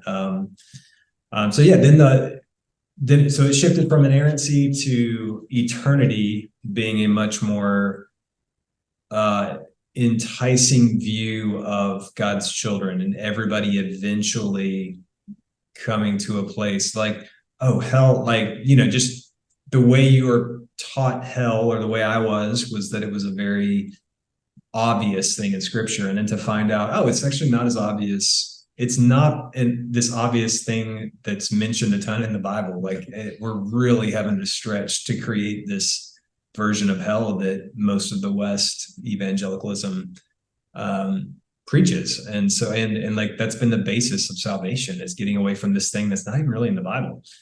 2019, I'm still, I would say I could consider myself a progressive Christian. I went from like Reformed to like kind of being okay with like the big non-denominational. We were going to NCC, which is Mark Batterson's church in DC, after I was off staff, after that church in DC. We stayed up there for about another 6 months. And so I was actually really liked where I'd been like anti-non-denominational lights, big crowds. I was like, I actually like this because everybody's able to come to this, and there's not a lot of pressure on what you believe. Like, you're just gospel community or whatever. So, and then the pandemic happened, and I had just slowly started, I was definitely listening to a lot of podcasts at the time, Rob Bell, reading books, Richard Rohr, Pete Enns. And so I had already, like Paul said, I never imagined I would cross the line of like not being able to label myself a Christian. Like, I thought like I would still find myself in like that Richard Rohr kind of world where I still consider myself a Christian, but I don't know. I got to a point, like, I don't even know if I could defend my viewpoint as well. I feel like the last 2 or 3 years, it's like I learned everything I needed to learn. And the last few years have just been like apathy towards the church, apathy towards even feeling like I have to have an answer for why I do or don't believe anything. And it's really just been a couple of years of like getting rid of the fear and the shame and how do I feel about eternity, and like you said, actually recapturing what it means to just be me right now in life, which has led to a lot of freedom. I'm doing things, this band is an example. Like, I'm doing things, I'm being a person who I never would have been before, because I was always trying to live in this bubble of who I thought I was supposed to be for God. So you all kind of alluded to this a little bit, but could you, starting with Paul, could you contrast the peace and could you put it a couple ways, but being safe in your own skin, but even more just like the psychological and emotional peace inside. Could you contrast it for when you were a Christian versus now?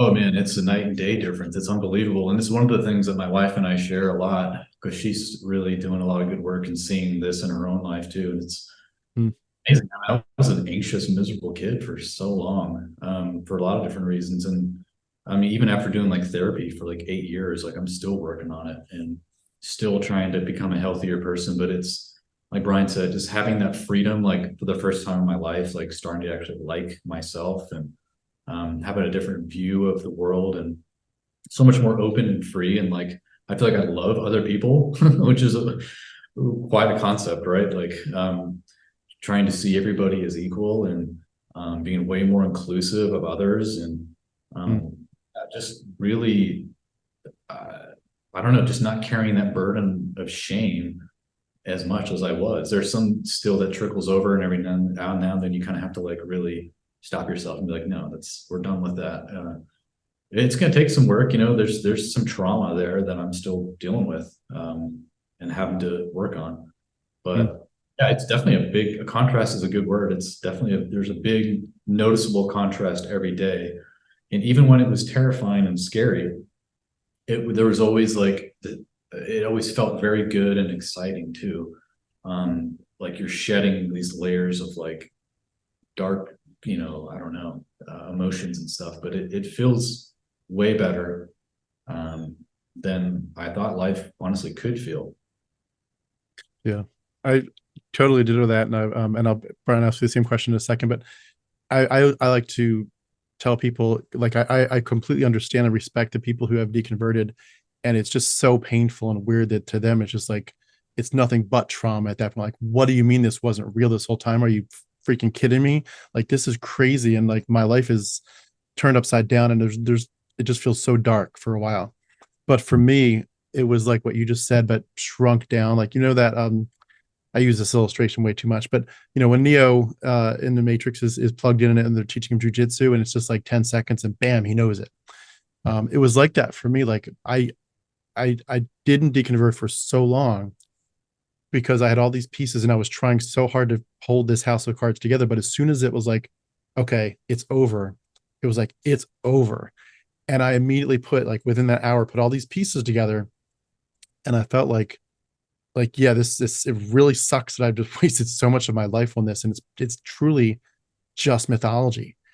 But having said that, I was like, I know so many friends who I don't think will ever even get close to getting out of what I call Bible prison. I was like, you've got probably some time left in your life to reclaim your identity, to live real life. And within hours, I was thinking of myself as you just won the lottery. And I felt so happy. I was like, this, like, yes, it stinks. Yes, it's horrible, but you're finally out of darkness. Like, you've just opened your eyes up for the first time in your life. You've been blind this whole time. And I was elated. I've certainly dealt with trauma from it, and since then, but I was elated. And so it was really amazing for me. And I felt like I was trying so hard to keep this stuff glued together and holding it together for so long that eventually you're like, oh, I don't have to try anymore. Like, the discrepancies and the contradictions, there's not meant to be a harmony because they don't harmonize. Let it go. You've been trying so hard. The splinter has been in your mind. Just get it out and you'll be fine. And I felt so happy. But yeah, I totally get it. And it's a weird dynamic. And for a lot of people too, when you have family around you that's going to shun you or just ostracize you in some way or attack you, that's, like, yes, you're going to have peace in your heart, but your whole life's going to become chaotic. And so that plays a big role in it, I think, for a lot of people. But I totally get it. And yeah, it's amazing the layers, like you're saying, that you peel back. You're like, oof. And I feel like in some ways the peace comes even in further waves when you realize, like, I'm working on a presentation. I'm calling it a post-mortem on Christianity, but you realize too that it frees you up to now not just analyze what happened in your life and your family of origin and your own journey with Christianity, but it helps you realize what's been happening in human history and what's happening, of course, in terms of the whole universe, where we fit in this universe, and dealing with the question of your purpose, and embracing, in my opinion, I did embrace nihilism strongly, but just realizing none of this has ever mattered, and you're kind of like freed from the fake purpose, but you kind of get to create your own if you want to, in a certain sense. But also realizing there's a lot that this tells us about human nature that for whatever reason, we were just blind to it. Like, the idea that we were okay with so much of humanity going to a place of torture, like we were on some level okay with that, and worshiping the God who was going to condemn them to that. And just the whole shame aspect of it that we've touched on a little bit, but realizing there's so much that just this deconversion frees you up to see about what humans are really about, what we've been about this whole time. And we just, we chalked that all up to theology, but it's not. It's just, this is what humans at this stage of our evolution are tending to do. And it's like you get a bit of an education, I guess. And it's an education that I think I was personally dying for. I was like, I want to understand, why are we like this? Why does life feel this way? So anyway, Ryan, same question. How did you deal with the piece, the contrast? What did you feel angst at first, or were you happy right away?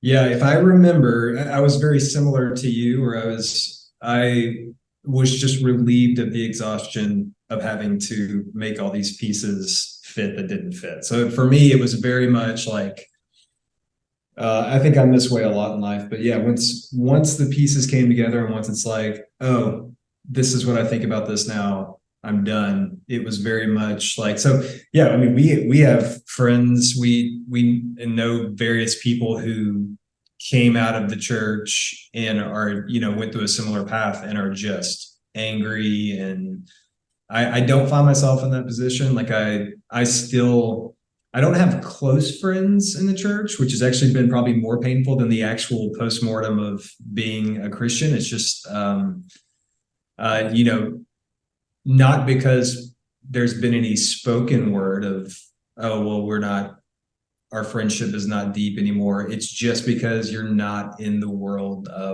you're not in the church world. You're not seen as much as you used to be. So it's like that's actually been the hardest part. Because I kind of like my parents. I get why they think the way they do. I get why other Christians do. I get the box, the chains, for lack of a better word, that they're in. So I empathize with that. But yeah, overall, that's been the hardest part. I've found myself in one or two like worship church environments over the last few years. And there's something there because I definitely get like a fight or flight, especially when worship's happening. I'm just like, I've got to get out of here. I've got to get out of here. But yeah, for the most part, I experience it as freedom. I do think about, I go back and forth between what I feel about nihilism versus, is there some kind of energetic cohesiveness or what we would call a divine, thing that from the soul level. And I love reading books about, from a non-Christian standpoint, Paul, correct me on this, but, I've read a bunch of books recently by, Michael Newton, and Dolores Cannon, they were therapists who took people into past life regression stuff. And I don't know what I believe about it, but I love reading the books and all that. And so, yeah, I don't know what I believe. And I guess to long-windedly answer your question, like I'm okay with that because in either scenario, like there's not a bad like nihilism. It is what it is. Like, I think that's the whole thing. Like Christianity is a preaching of giving up control to your God. I actually feel like I've given up more control of my life now based on this, like, I'm legit. I have no control. Like, if there's an afterlife, like I'm probably not going to hell. Like, if there's not, like, there's nothing I can do about it. Like, I'm just gotta, like, I'm either gonna die soon in 50 years, whatever. And it's like, there's nothing, I keep getting wrinkles on my face. It's just like, there's nothing I can do about this. So just enjoy, do whatever you want, not do whatever you want, but be you now, be authentically you, be interested in the things that you're interested in. And just know that whether there's a reason or not, like this is how it is. Yeah. How have Christians treated you that you've shared this with, besides your spouses that you talked about?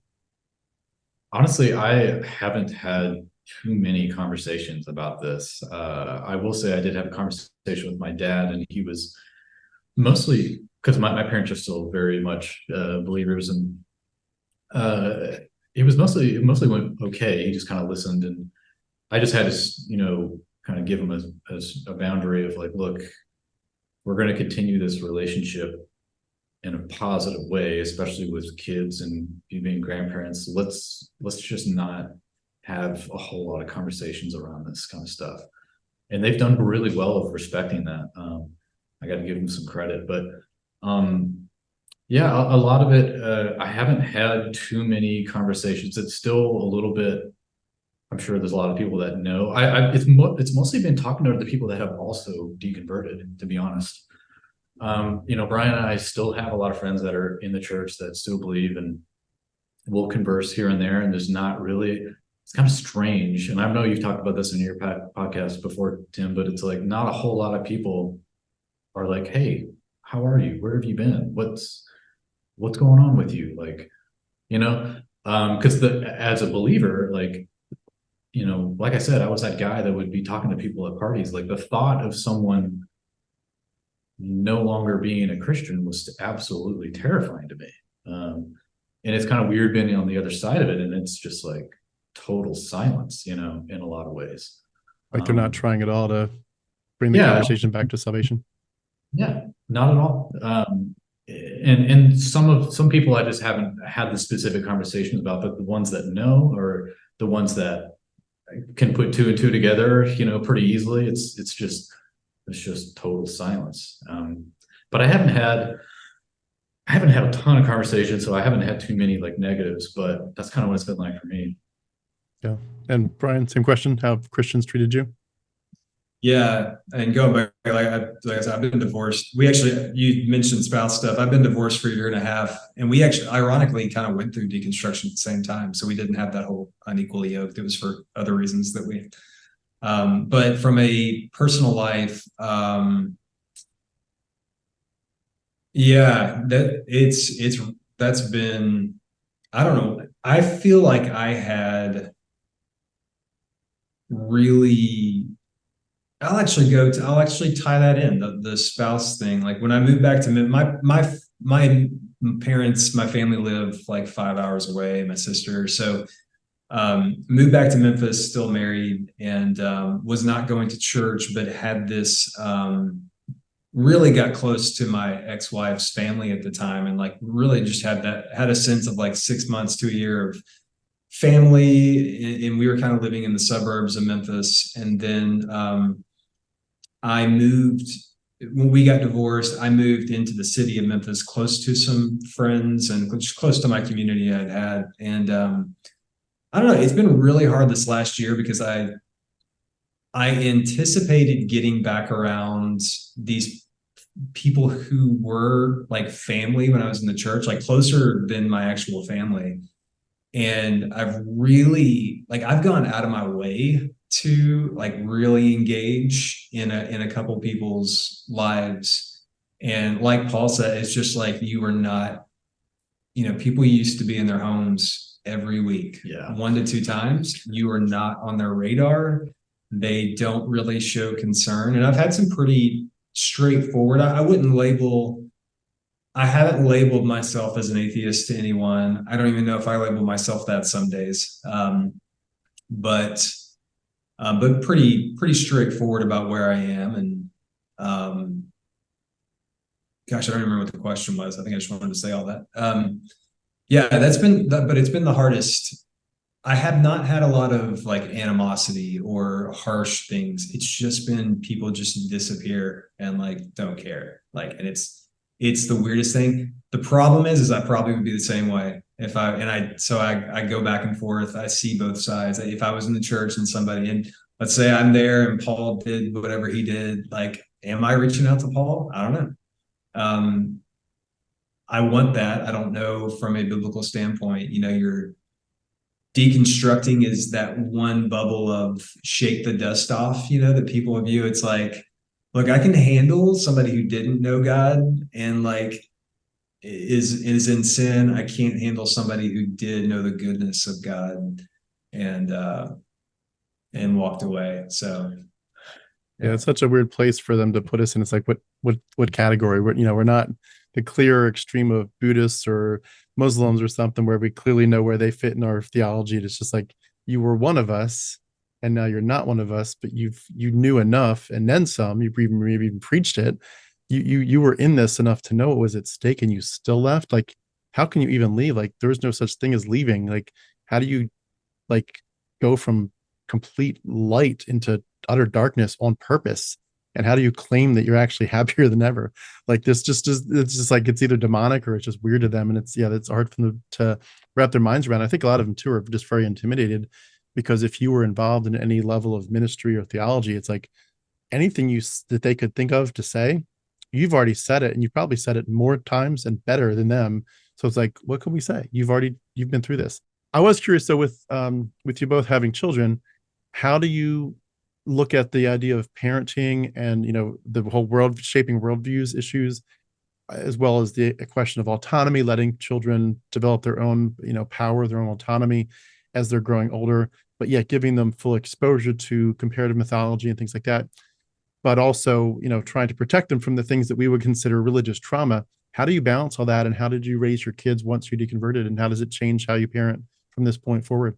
Yeah, it's weird because my kids, I've got a 16-year-old and a 12-year-old. And though we were involved in church, and like there were moments of time where we were very strict about like nightly lessons, or just really digging into the theology.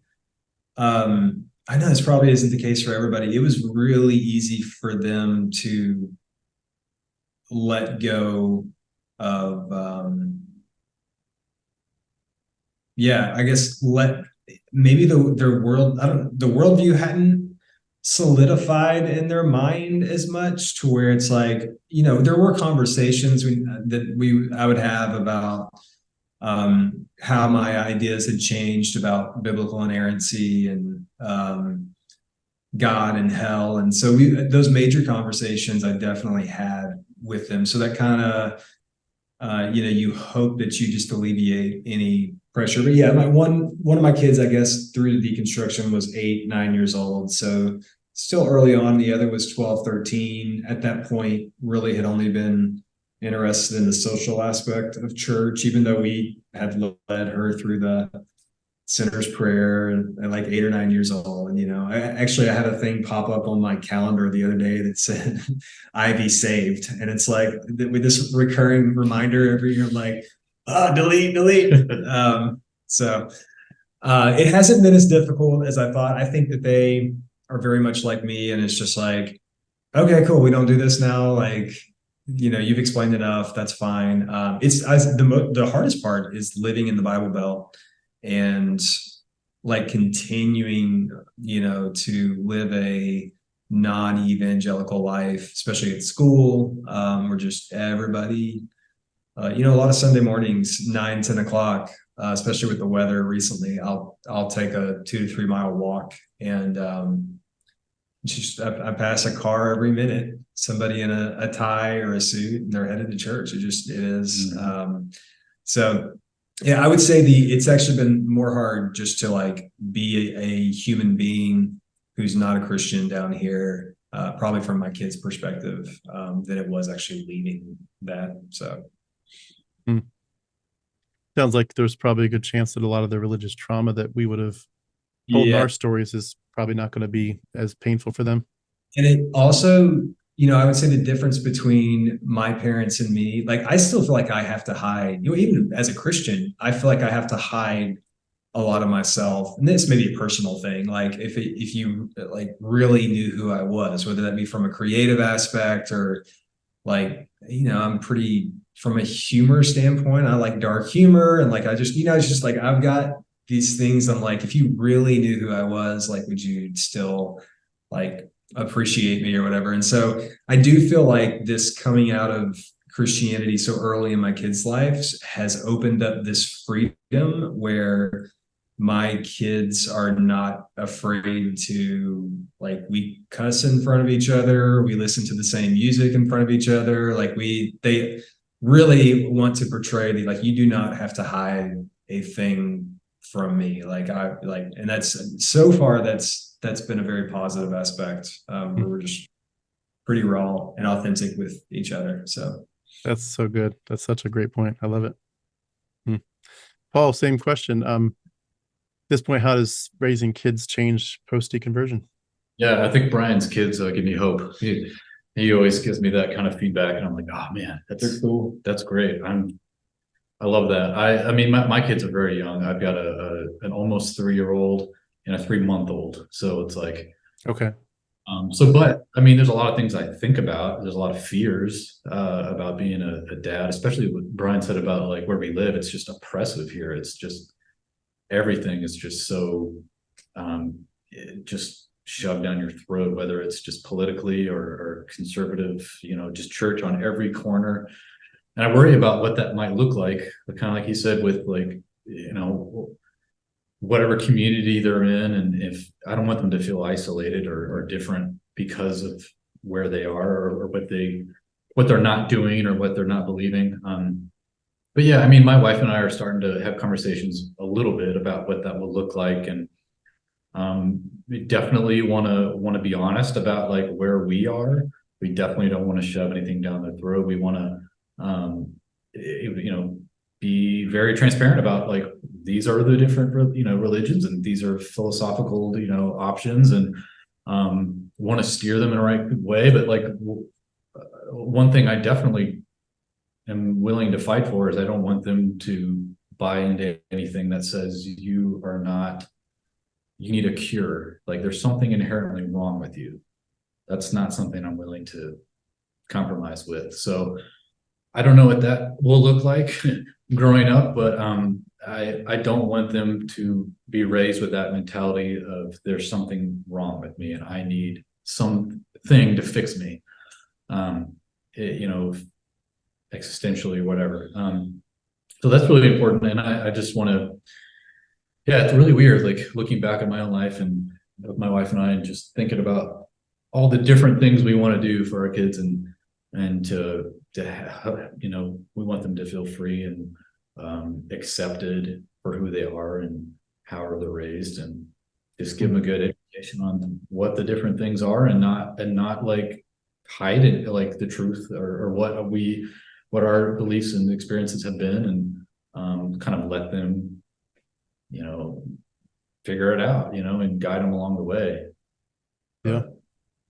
I love it. I love the concept. I think you all were kind of implying too, just a lot of it's autonomy too. Just, you're going to come into your own, let me expose you to the different world religions, but you pick what's right for your path. And I love too, I meant to comment on this earlier, Brian, but I think you were talking about something about loving yourself and just that idea of self-love. And, with what you just said, Paul, of like, telling kids there's nothing broken with you. We all have to grow and learn to be wise people and make wise decisions, and learn that, you can mess up your life with some bad choices, but that doesn't make you inherently a sinner. And there's no God that's judging you on that level. And just really, even this morning, it's funny timing, but I was talking with my little girl. She asked to go out with me to get some groceries. And I was talking with her, just like, self-love, like you need to love yourself. You really do. Trust yourself, love yourself.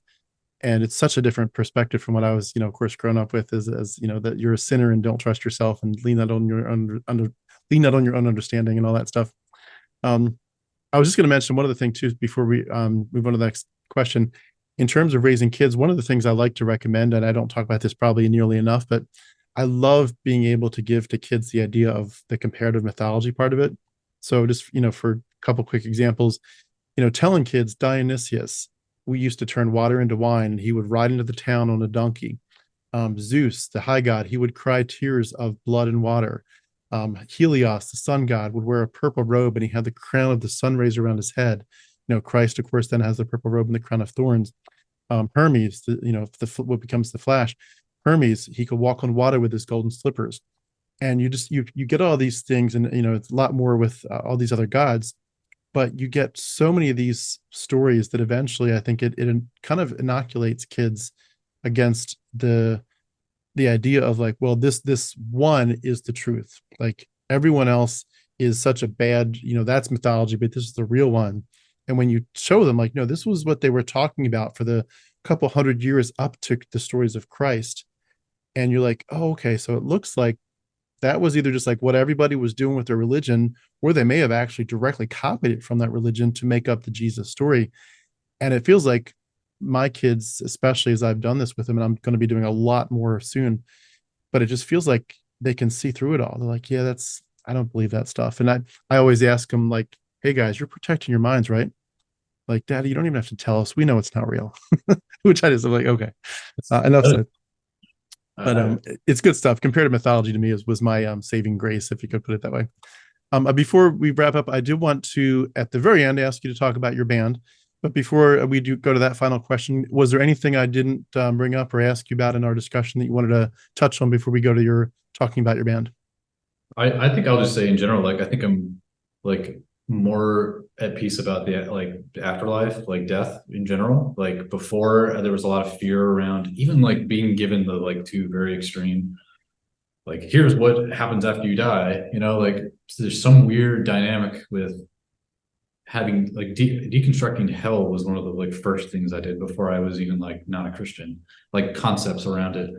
But like I'm so much more at peace with the thought of this being finite potentially, and you know, just death in general. Like you know, there's definitely like a sense of urgency of like living your life and wanting to do good and enjoy every moment. But in general, like the 10,000 foot view, like there's not really a fear around any of that anymore. So much more at peace, which is so ironic when you're spoon-fed a very specific idea of what that looks like, even if it's a good one. And even though it was a little bit challenging at first, like having to think that, oh, you know, maybe it's not going to be like this better version on here. Like the thought of it ending was a little bit hard at first, but I've come to terms with it and it feels better than the thought of like eternity, because that's a very challenging concept when you break it down. But yeah. Did that hurt at first when you first had the thought of maybe I don't go anywhere? Was that painful? Like, did you want to go to heaven at that point? Yeah, I mean, like that was something that bothered me at first a little bit. And you know, because you know, you just train your whole life that like when I'm having a bad day or things suck, like, oh, you know, you kind of leaning forward into that hope of like what life will be like when Christ returns and heaven and new earth and all that. So when that's taken away, you're left with this kind of vast open, well, maybe some sadness about like those things, the good parts of them that you thought, but I think so at first, yes, but the more I thought about it and the more I kind of like moved past all of the dogma, it just so much more like the vastness and the openness of it feels so much better than the alternative. Yeah.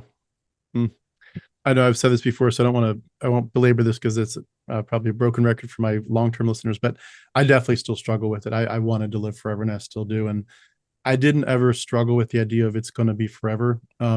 You know, that eternity is just, I just feel like I would like to live forever. And even if you were to, you know, somewhere to say, well, wouldn't you get bored at some point? I mean, isn't a trillion, quadrillion years from now enough?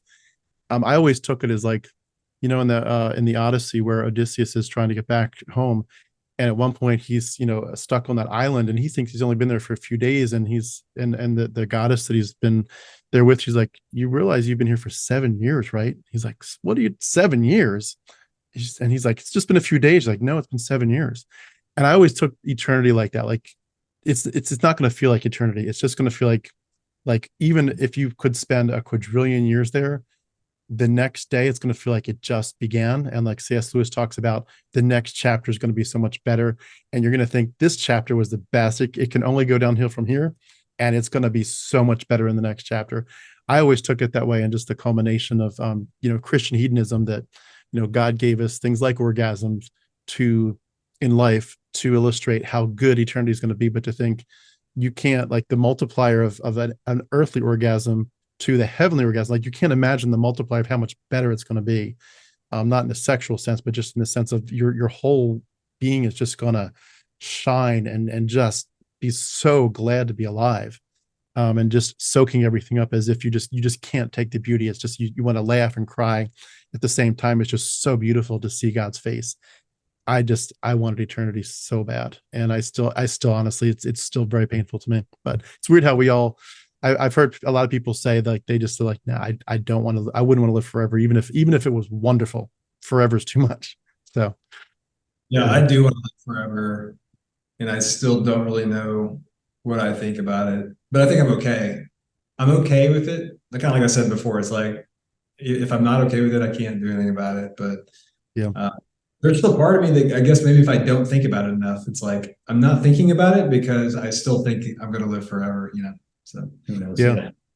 Well, Brian, was there any other topics from your side that we didn't touch on that you wanted to add? Not that I can think of. Well, I'll give you the ball then to introduce, Susurra again. What caused you all to get to create this band, and what is your goal with it in the next few years and beyond?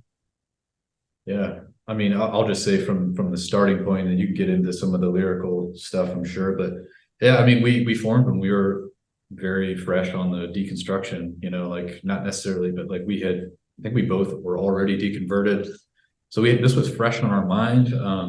We wanted to do something, I think, different, and Brian's got that.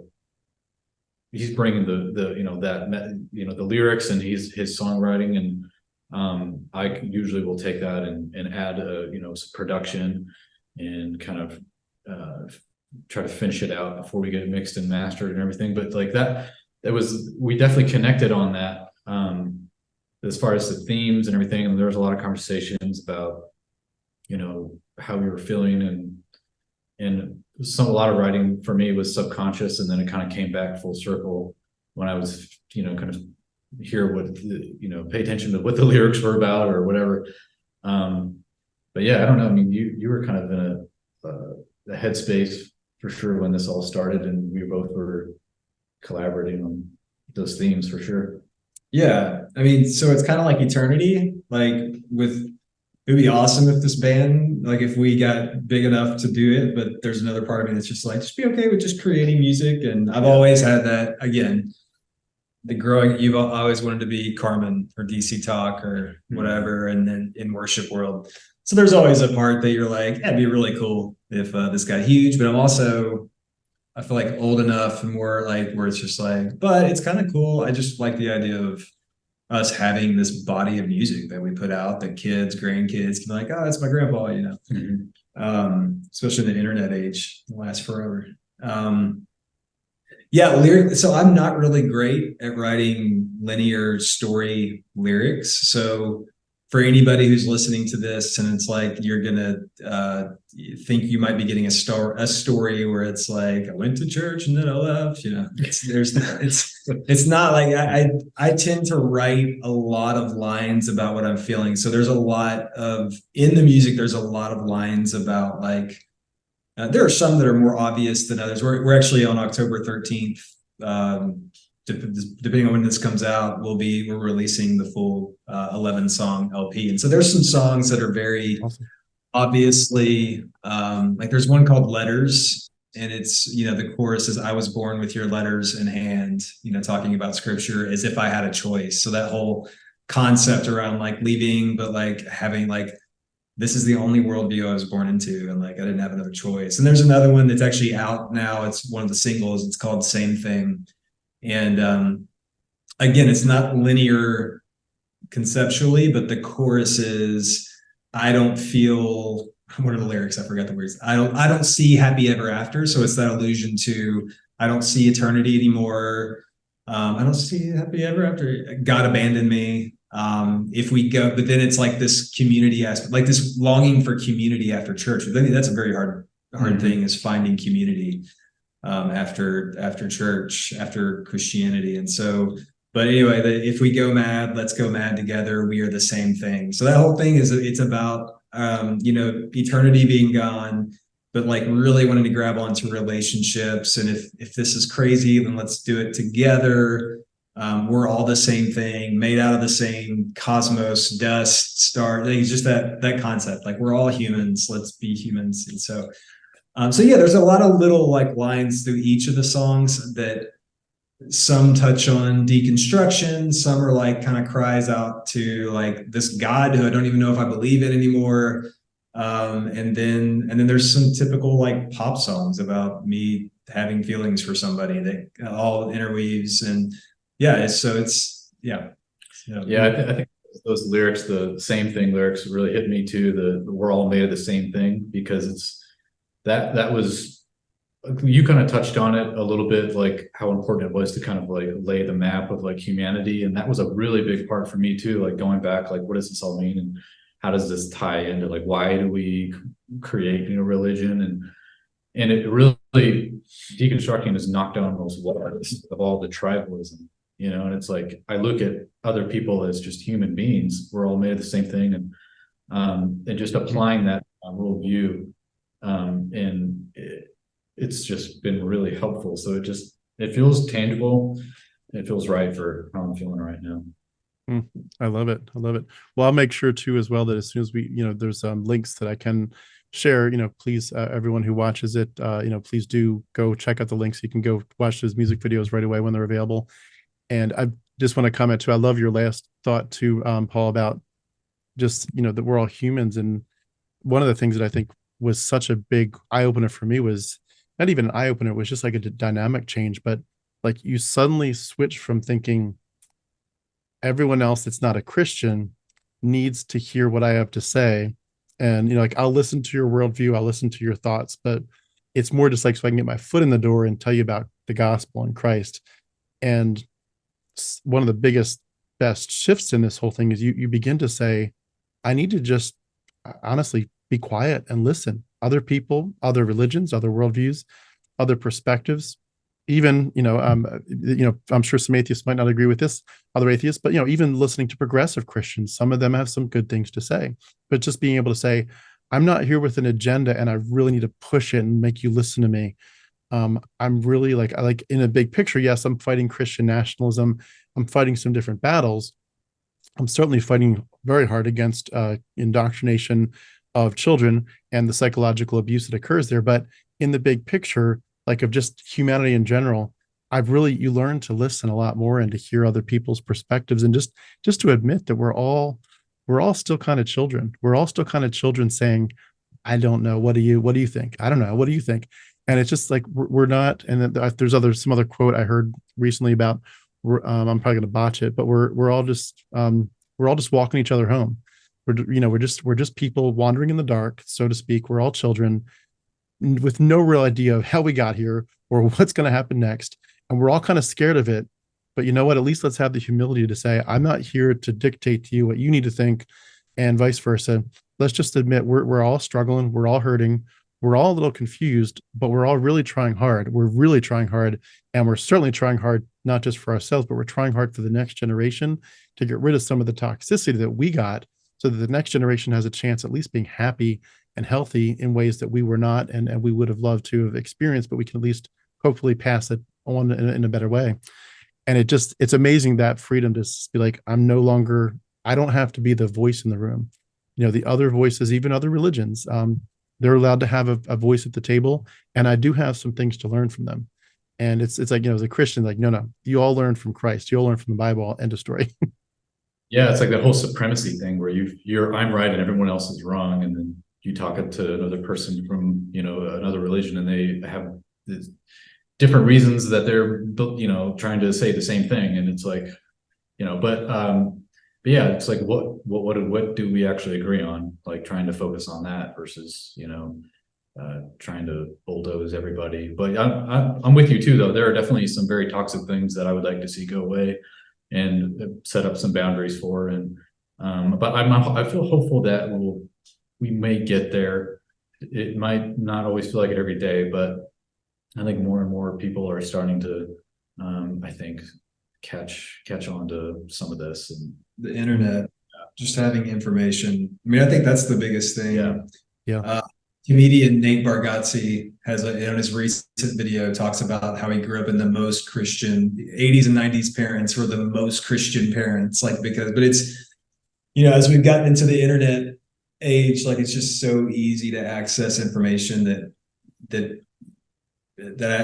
I'm hopeful that more and more people, and I think that's why we're seeing this movement of people questioning their beliefs, and some end up staying, some end up going, but I think it's a good thing just to have the ability to seek it out for yourself, to find out what you believe. And I think more and more people will do that, and my optimism is hopeful that leads to more of a, away from Christian nationalism, more into love, more into that shared humanity, human experience, so. Yeah, getting rid of that stigmatism that's attached with the word atheism or humanism or agnosticism or whatever.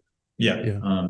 Being able to kind of like we talked about, just that fear of doubting in the first place, like the years I could have saved if I felt like I could, it's just amazing. So Yeah, I remember being a Christian younger, and atheism, like you always thought about atheists as being like angry, and Yeah.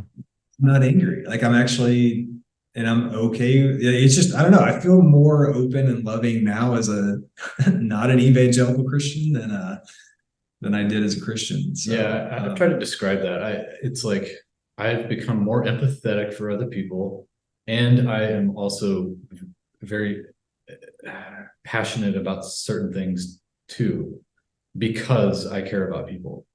So it's like this hand in hand is like there are definitely things that are justified to carry as anger, but it's like you don't want to, that can obviously go down a bad path too. But because I care about people, there are things that I'm passionate about. I want to see people be treated well and equally and all that.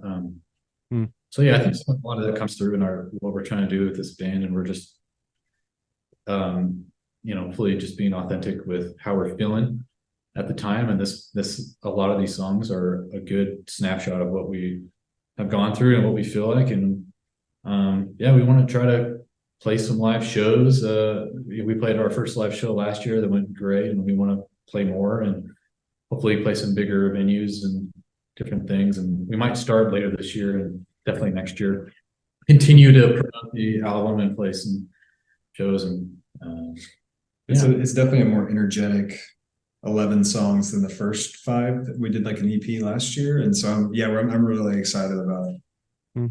Well, I'm going to hope for big things for you. I know you said you're okay with whatever. I know you're not going to win a Dove Award for this, but maybe we'll go for the Grammys. I'm going to hope. Man, I've been in real life in person to some Dove Awards. Okay. So that was teenage Brian. Maybe they'll become progressive and include a non-Christian or a deconstructed. Yeah. We'll be a part of the deconstructed genre. Yeah, you never know. Well, I just want to say, to wrap up, I really appreciate you being willing to take your creativity and do something with it. I know not everybody is in a spot to be able to be public on any level. There's seasons where you just have to keep it quiet for various reasons.